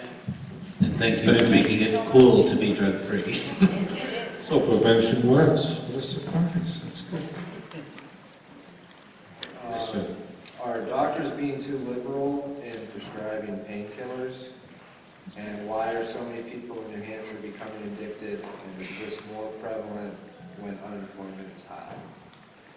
And who's that directed to? Is it It does not say. Dr. Shea? Would you like to address that? I think there's been an increase in, I think people are talking about physicians over-prescribing opiates for pain. And it's a really tough issue to address because there is true pain that needs to be treated. One of the things I think that happens oftentimes is there isn't a lot of education provided about addiction. I was talking to one of our physicians not that long ago, and he came out of med school not that long ago. He had to take one class that was required around substance abuse.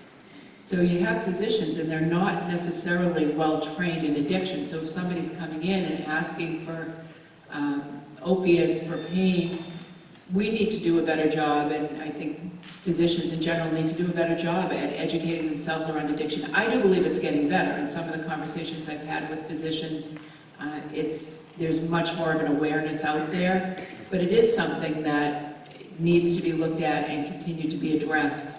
what I hear oftentimes from people that are addicted to opiates is that they started on painkillers and they got too expensive, so they started using heroin.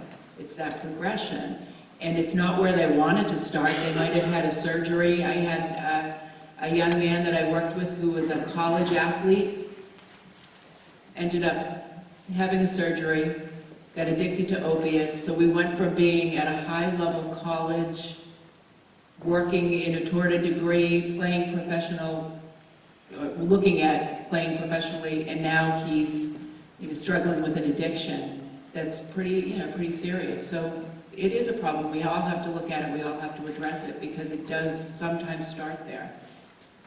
Thank you. Do you have one more question from the audience? Or no? No.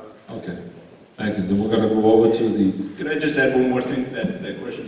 Yes, please. Sometimes there's doctors that will prescribe, or they're trying to do the right thing, but you also have addicts that are out there doc shopping, and that they'll go across the border. They'll keep searching for doctors that are going to give them the prescription. Well, and it's harder to do now, but the doctor's offices have changed their prescription, so it's even more difficult for them to write their own false scripts. But you get the doc shopping, and you get things like that. Sure, absolutely. I wanted to let folks know that on the physician prescribing side, the Medical Society of the state has adopted a set of guidelines to help provide physicians with assistance in determining procedures to prescribe controlled substances, and that's up on the Medical Society's website. So there is some effort to provide education to prescribing physicians. The other thing that's helpful right now is that New Hampshire just stood up its prescription drug monitoring program in October. We were the 49th state to have a program like that. And that means that if I go to my physician, or if I go into an emergency room, they can pull up my medical record for any controlled substances prescribed to me, and that will help them inform my treatment and make sure that they can determine whether I'm doctor shopping or whether they need to have a conversation with me about the nature of the medications that I'm taking. So that's an enormous plus in some of the work that's being done in the state now, and I just wanted to make sure that people are aware of that. And that if you see your own physician, you can ask them, are they using the prescription drug monitoring program to check patients when they come in before they prescribe controls. Thank you, Tricia. Next question from the left over here, please. Okay, more of a statement, which is systematic, Mr. Auditor. My name is Dick Garish, I live in Kingston, and for the last 25 years I've been an advocate on behalf of children, youth, and families across New Hampshire with an emphasis on substance abuse prevention, intervention, treatment, and recovery. Back on September 25th, 1995, then Congressman Bill Zeliff, chairman of the Subcommittee on National Security, International Affairs, and Criminal Justice, held official congressional hearings in Manchester right after Operation Street Sweeper. I'm sure that the police officers know what that is. This is where the feds come in to join the state police, police departments within the city and so forth, and they basically go in and arrest all the people they can. They know are involved with the sale of drugs, crack houses, and things like that.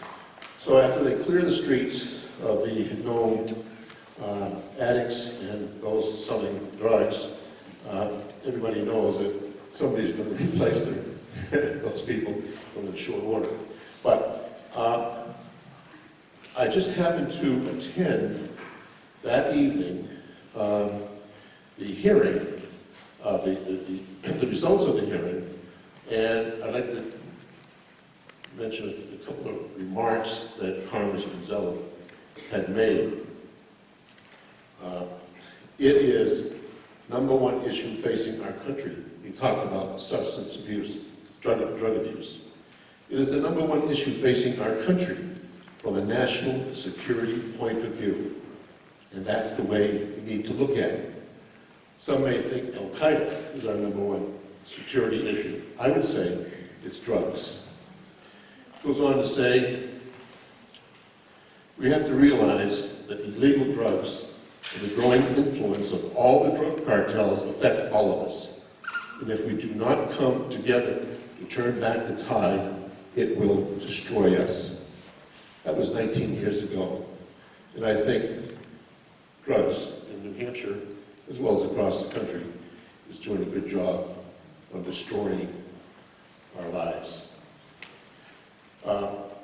That was a 157-page report, but how poignant it is.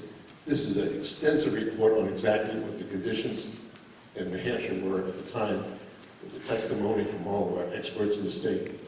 The other thing I'd like to bring up is in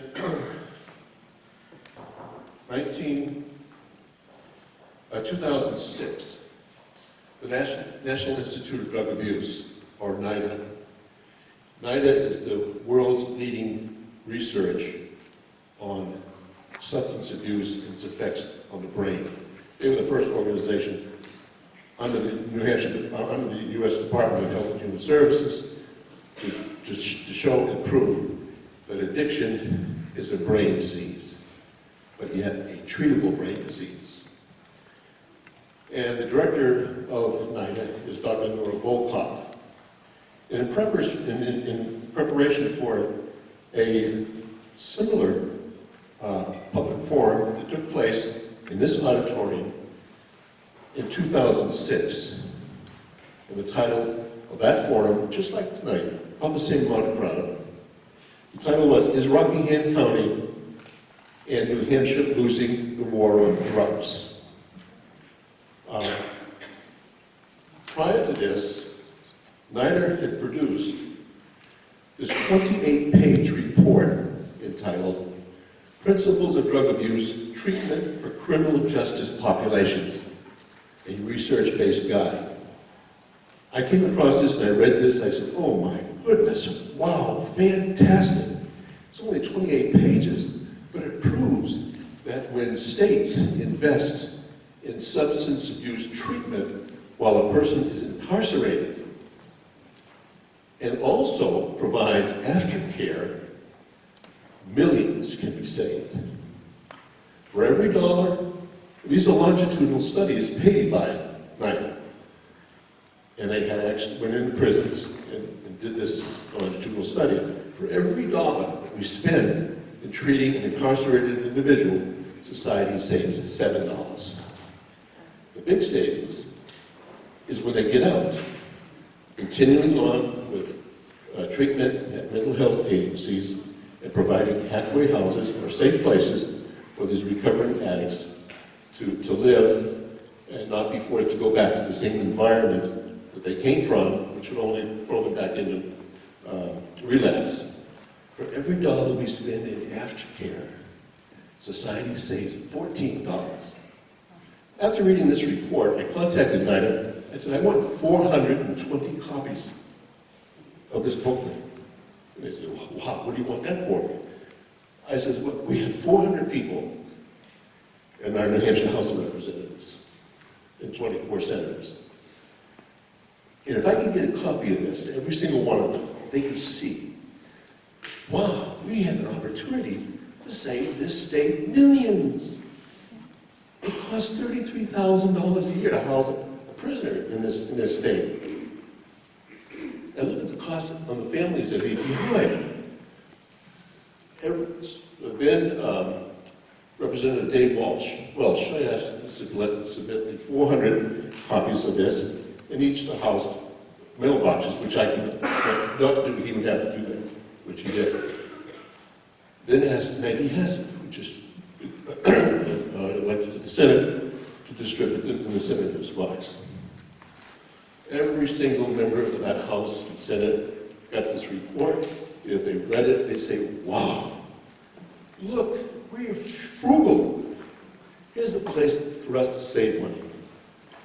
Nothing happened.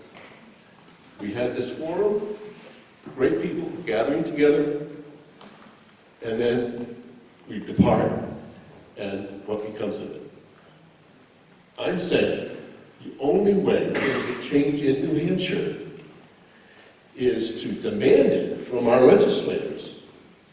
That's the only way we're going to get the funds. And the thing is, but we're You could just wrap up. just wrapping up. And the thing is, we need to bring attention. I'm sure there'll be some press coverage here and so forth, but we need to go up and get to the front of the State House. We need to get buses up there and say, we want funds to support prevention, treatment, and recovery. We demand it. That's the only way, folks, this thing is going to change. I've been to too many of these forums. One last month with the Portsmouth Police Department. Got the community together. What can we do? This is what we're here with.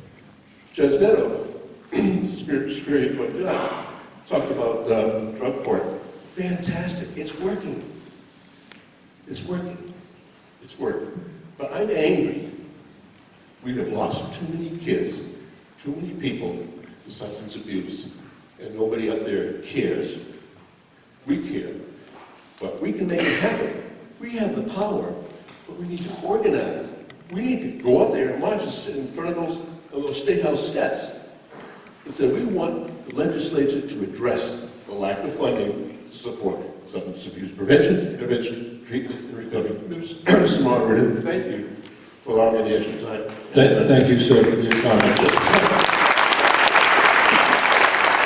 In the essence of time, we'll take a few more questions, and then I want to give the panel an opportunity to wrap up. This lady here, please. Hi, my question is for Mr. Lena. My son passed away on September 7th. He is the first person that I ever knew or known to do heroin. And my question is, what are they doing I have a 13-year-old in 8th grade, and Chief Briggs was saying that they're starting that young. What are they doing in the Timberlane Regional Middle School? Are they doing anything more than just, a report on heroin, which my daughter did after her brother died, in the middle school? Is there anything being expanded for younger ages now, or does that really start in the high school level, which she'll be in the high school next year? First of all, I'm very sorry for your loss. Thank you. We do have a full-time student assistance person at our middle school who will identify students who may be at risk for being harmfully involved with alcohol or other drugs, and she provides interventions like I do at the high school to get these students linked up with resources. What is her name? Kelly Bennett. Yeah, she's now the chair of our Southern Rockingham County Coalition for Healthy Youth. So she's very active in the community. She's a licensed alcohol drug counselor and a master's of social work clinician. Thank you. Thank you. I'd like to go over to my left again. My question is very similar to the last question. I'm a Kingston resident. I have children in elementary school who will be heading into the middle school. And my question was for the chief and for you. What are we doing in the elementary and the middle for Sanborn? You had mentioned that Sanborn was taking on a program so that we don't fall into the same system that some of the other surrounding towns are getting. Are any of those programs kind of geared for the younger grades, or do we have anything in Sanborn currently? I can tell you that that both Chief Streeter and I work very close with the middle school, and that any of the counselors that see any issues within the middle school with any of the students, we do get notified, and we work with the families and bring to their attention some of the resources that are available to assist them. So are we working on any of the programs like the I'm an Athlete, or kind of more of the peer programs? Anything, or see any of those in the future? That's maybe something I'm hearing a yes. The superintendent can answer for you. Yes. People don't regard the new SAP position, just received or understand the problem. We'll be working with both the middle and Again, high school. those comments for... We do have the Life of an Athlete program here at the high school that just started this year, and I believe it'll be working its way down to the middle level as well. So many of the programs that you've heard about this evening, we've just received grant funding to support somebody to oversee those programs. So those aren't going to be Sanborn? Yes. And that's very important to have a late act in the school system. They work well. Thank you for the question and the response. Over here, please. I thank you all for being here tonight. My challenge is there any way, whether it takes a year or two, to link to the Verizon Center and have a whole forum with kids putting on, like how the kids 7th and 8th graders get together and put on a little skit, and have different booths so families and children can come. Then you could have speakers who've been there and started at that age. I mean, this is the only way, you can do all this on the educational level, but they go home and they get lost in TV and their games, but it's such a real, and they're out socializing. I just like to challenge you. I mean, let the state, it's got to be on that level. And maybe a weekend, the Verizon Center, that we could just present this whole thing, plus. That's all. It's just a seed I'd love to see grow. I love the concept. Well, that's why I wanted just to plant the seed. Mr. Lee? Certainly, one of the things we know is anything that we can do to empower our youth to make a difference in their community is very protective. And it really helps. The one-time assembly kinds of activities, like bringing in a guest speaker, that in and of itself, it doesn't have a long-term. That's why we bring this program together. That heroin has a corrosive but that as one of our arrows in the quiver as part of the comprehensive very helpful. So, Thank you for the comment. However, I am On my left, please. in my capacity, what I do. First, I want to thank everyone for with this discussion together and everyone that came out. This question is for Tim. You say catch them early. What does that mean? As a member of the community, as a parent of 4 children, and as a Sanborn School Board member, I ask you, at what age do you recommend drug and alcohol education start? How do parents like myself protect and educate our children from this epidemic? Is perhaps middle school too late to start?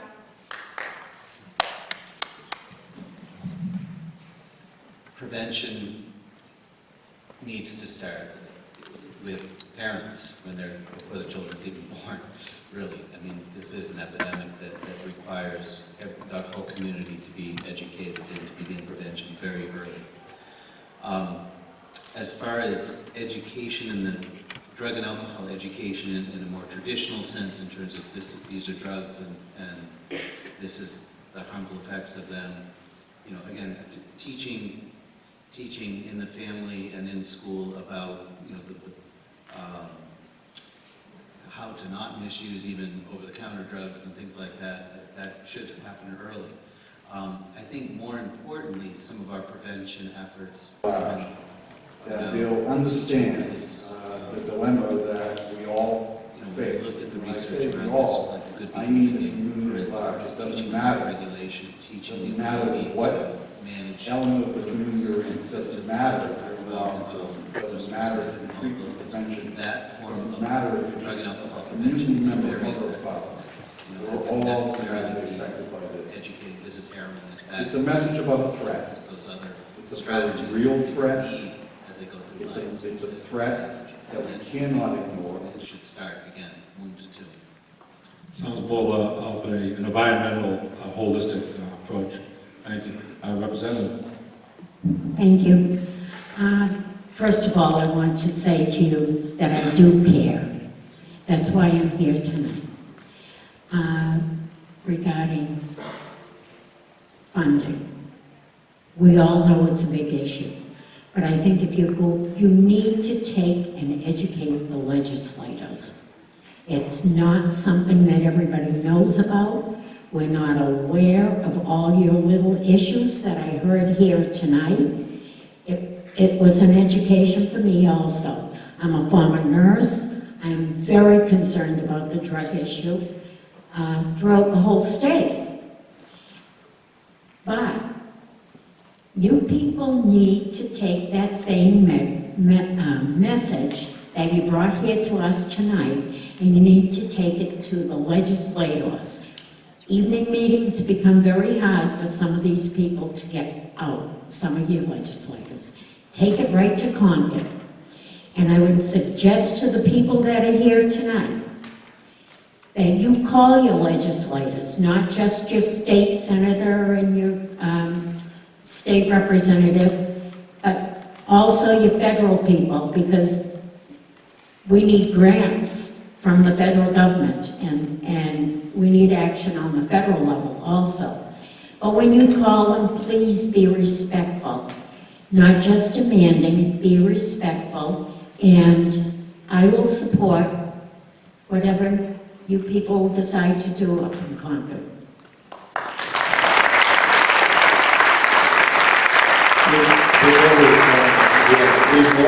And then we'll give it back to Hannah. Yes, comments, limited. Thank you for being here today. This is a new problem for us. And forgive. My girlfriend just found out her son was addicted 3 weeks ago. And we need help. Her son still lives in home and refuses to admit he has a problem, and I suspect it's more out of pride because he does know he has a problem. We need help with education, being tough, and not abetting, not aiding, enabling his son. My sister is 2 years sober-free from heroin. She lives in Florida, and she's been a great help giving us answers. So I know recovery can be of help. But right now, you know, she had told us that we cannot take the rock bottom away from the addict. He needs to realize that so that he faces the problem on his own. I know we can't do anything unless he asks for help, but he wants to take care of this himself. He feels that he can, and hearing and knowing what we know, that's next to impossible. So we are looking for help, and I guess I would ask, and I'm sorry I forgot all your names, but the guy from the Granite House, if he could respond to that. Can you hear me? We'd be happy to have, sit right behind you on the left-hand side is a couple of our residents, and with them there's 2 of our staff. One of them is an admissions guy. On your way back down the aisle, he'll introduce himself. Please grab his information. Let's pick it up tomorrow. Thank you for the comment and the reply. And Mr. Harding. Can I just mention too, and Tricia, I think maybe you could speak best to this, but there's also different groups in the state. FASTER is one of them, it's parent support groups. Oh, Susan. See Susan. Yeah, and because it's very important that the parents get, FASTER is about parents that have been through and addressed these issues, and many of them come out successfully out the other side, or have done what they could to manage the issue for their family. Can be a great help with parents who are just starting to come to address these kinds of issues. So I would strongly urge you to see Susan. And I don't want to disagree with your sister, but you don't want to wait for somebody hits bottom, because some people might die before they hit bottom. Well, that's what we're afraid of. And so there are ways you can raise the bottom up, and I'm sure Eric could speak to that as well. Thank you. Thank you for your question and answer. We have two now. Okay, great. So I will finish these last 2 questions. The rest of be respectful to the panel. Yes, sir. Good afternoon. I thank all of you for coming tonight. I've been planning on coming over here since I first heard about it a couple of weeks ago. And I made all my plans, and my phone rang. And I happened to be a bail commissioner for the state. And it was the county jail, and they had somebody that needed to be bailed out. And I went over to the jail, and here was somebody who was getting out on quite a sum of cash for heroin addiction and for violation of probation. I have to tell you, the 45 minutes I spent with that gentleman was really educational for him, I hope. I hope it was. It was educational for his mother that was getting him out. And Wish I'd been here for the beginning of this, but the balance of it has been really eye-opening for me, and I wish I'd seen the first half of it. But what I ran into was a gentleman that didn't know where to turn. He's got the problem, he's on probation, but he can't get that treatment that he knows that he needs and that he wants. And what I'm trying to say is I wish that everybody that was here at the beginning was here now. I'm very upset that there is one state representative in this room. That is an abomination. It really and truly is. But everybody in here needs to get a hold of their state representatives and get them educated on the savings of a little bit of money, what it will save on the long end of it, as Mr. Garrett spoke of. It's phenomenal. But you can't just put a book in their mailbox. There's got to be an education program with 424 state representatives and senators, and with the county commissioners and the county delegation. If we just walk out of here and say, what a wonderful program, and nobody picks up the phone and nobody does anything to follow up, it's all for naught. And who are we losing? We're losing our productive kids. Thank you. Thank you, sir. Last question today from the audience. Nonpartisan, nonprofit organization that works in Concord largely Poison Center to educate and... One of the opportunities I do have is to watch the legislation at work, the legislature at work, and I will tell you that there are many legislators that in fact are listening. We have some great advocates that have supported important programs like the prescription drug monitoring program, but they do need to hear from us as voters and as their constituents. I'm also a parent of a teenage girl and an almost teenage wannabe girl, and I cannot tell you how awestruck I am by the courage of parents who are dealing with this actively to come out and talk to other people and to open up their lives to such scrutiny and to such, for the sake of their own children, for the sake of other children. It does make me want to duct tape my kids into their rooms every single night and then staple the door shut, but it's amazing to me that you have the strength to come forward and do that. One of the roles that I play is as a member of the Partnership for Drug-Free New Hampshire, and that's an organization that includes many of the community agencies from around the state that do prevention education, and there are lots of resources available for parents who want to talk especially to their younger children and how to have those conversations, how to start those conversations early. And so if you go to drugfreenh.org, you'll find both peer-based materials so that for teens to talk to each other, and also materials for you to initiate those conversations, and resources that'll direct you for treatment and for the full spectrum of care that's needed. But there are resources out there for parents, and it's an excellent place to just start that conversation. So if you look at either the Partnership for Drug-Free NH or the Check the Stats campaign, which has startling numbers about New Hampshire kids and what they're into, as told to us by New Hampshire kids. So either one of those sites would be a great starting place if you want to have that conversation along with your kids. Thank you. Thank you for your comments. At this time, I would like to thank the panel for sticking around a little longer. Not that we gave you a lot of choice, but I believe your advocacy, you would have stayed anyways.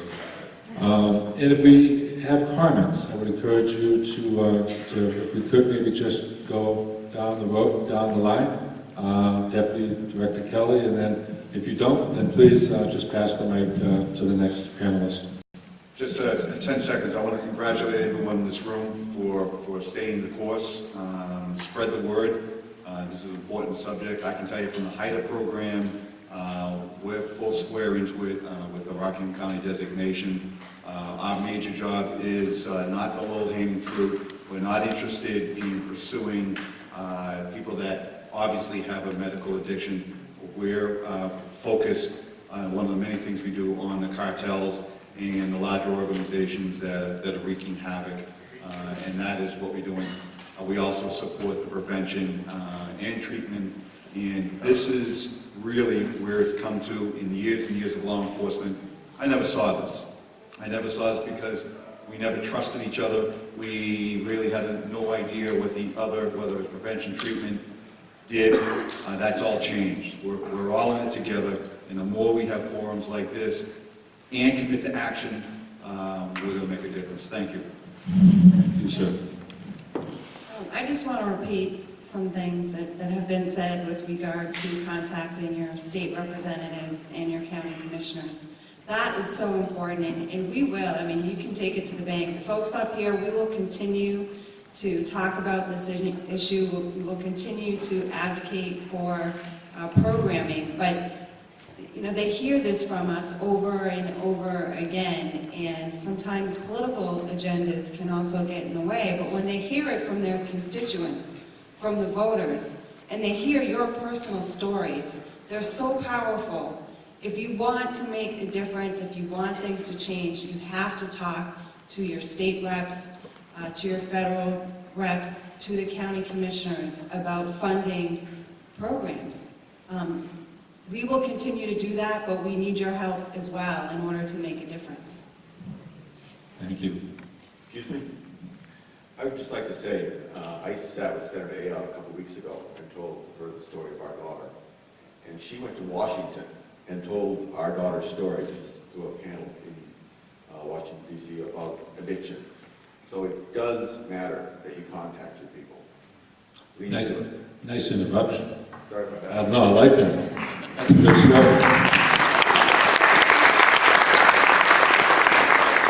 And that ties in with what I wanted to say as well, because there's a number of bills here that include Senator Ayotte and other members of our congressional delegation. And as the representative said, we need these grants to come from the federal government. We need, we're supporting Life of an Athlete. We're supporting the Student Assistance Program counseling. We're supporting treatment resources, but there aren't enough.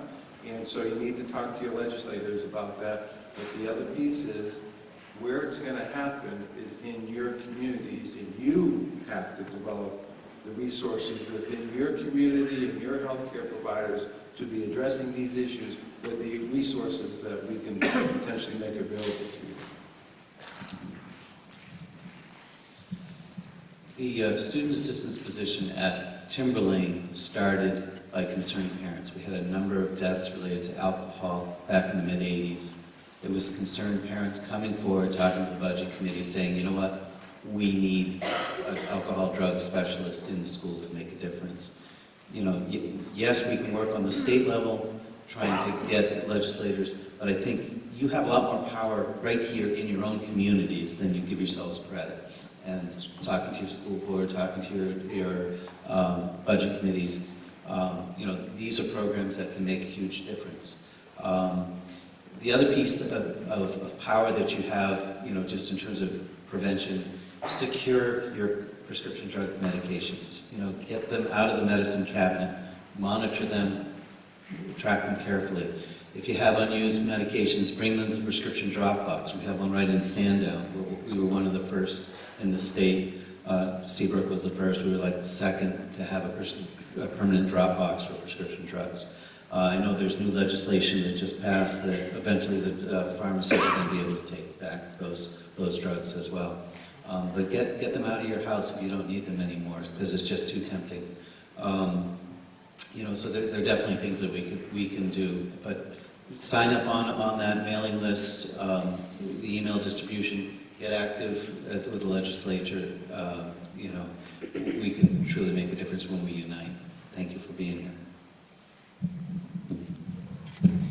Well, oftentimes when I encourage people to use their voice and tell their stories, I'm asked, well, will it really make a difference? I can't promise you that it will. You've heard a lot of people say that it will, including your elected officials. But what I can tell you is that if you don't use your voice, nothing will happen. That's really important. Thanks. Thank you for your time tonight. if in the present moment or in the future, if anyone's suffering from substance abuse personally, or a friend or a loved one, please feel free to contact myself or any of our staff at the Brandon House. Easiest way is to call in, numbers on the website. Thank you. I just want to echo Eric's response. We're here in Hampstead, we're right down the street, we're a resource. I have cards out on the table out there, some information about the program. If you're struggling or you have a loved one that's struggling, you just don't know where to get the answers or what have you, call. I'm there every day. We have staff in our program there that would be happy to help you as well. So just give us a call. On behalf of Sheriff Downing, the Sheriff's Office will continue to support the programs and try and prevent the demand, because chasing the supply chain is just not that cost effective. It's the dog chasing its tail. You take one down and somebody else is coming back. The only way to really effectively combat this disease and these issues is prevention. As you probably heard the superintendent say earlier, there will be a LAID Act coming to the schools. So that's a good resource for you and your children. So if there are any problems or you anticipate there are going to be any issues, I would say contact the superintendent's office and he can put you in touch with who the LAID Act will be, or you can call us at Kingston PD if you need any assistance. As we come to a conclusion, I'd like to thank the superintendent and his staff for hosting this wonderful event, informative event, and needed event, as well as to thank Channel 9 was here earlier. Hopefully that word will get out a little bit. We're also been informed recording for local cable, and that is a powerful tool. And it will be out amongst not just the communities encompassed here, but I understand some of the extended communities. I would send a special thank you to the Deputy Director, Kelly, for attending and giving up your time and wisdom and extended time, as well as for the rest of the panel, who I know had nothing better to do tonight than to sit with all of us. But I can tell you, most of these folks I know, and they have nothing better to do tonight than be here. And lastly, I'd like to thank the audience for some of your heartfelt stories, as well as your attendance. Don't let it stop. What everyone up here is telling us is prevention. That's our best method. Let's put it into place. Those that are in recovery that talked of their story tonight, congratulations. The ones that didn't, that are in our audience, or the ones that are listening, congratulations. And so those that aren't, we have proof that you can recover. It's a disease. I think we owe how about a standing ovation to our panel.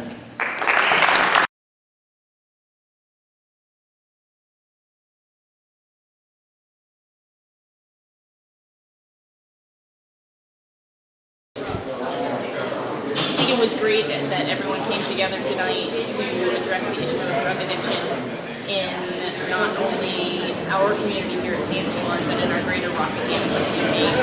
As the wellness teacher here, I think it's important that we get the word out to all of the parents and really everyone in our communities that we need to all stand up and work together to combat the epidemic of drug addiction that is happening in our communities. I was very well informed tonight. I was glad to be here. I learned a lot, and I thought the program was wonderful. I think that everybody involved in it, all the people, the other groups that were here were wonderful. I just can't say enough how well informed I became tonight. So thank you. Hi, I'm Paula Hurd. I'm personally in long-term recovery, which means I have not had to endure drugs since December 16, 2009. And a forum like this is so important because it's important for the parents to know that they are not immune from this disease, that everybody is affected by it. It's great to get the information out there, so thank you. wanted to give you some thoughts on tonight's meeting. I think it was right on point.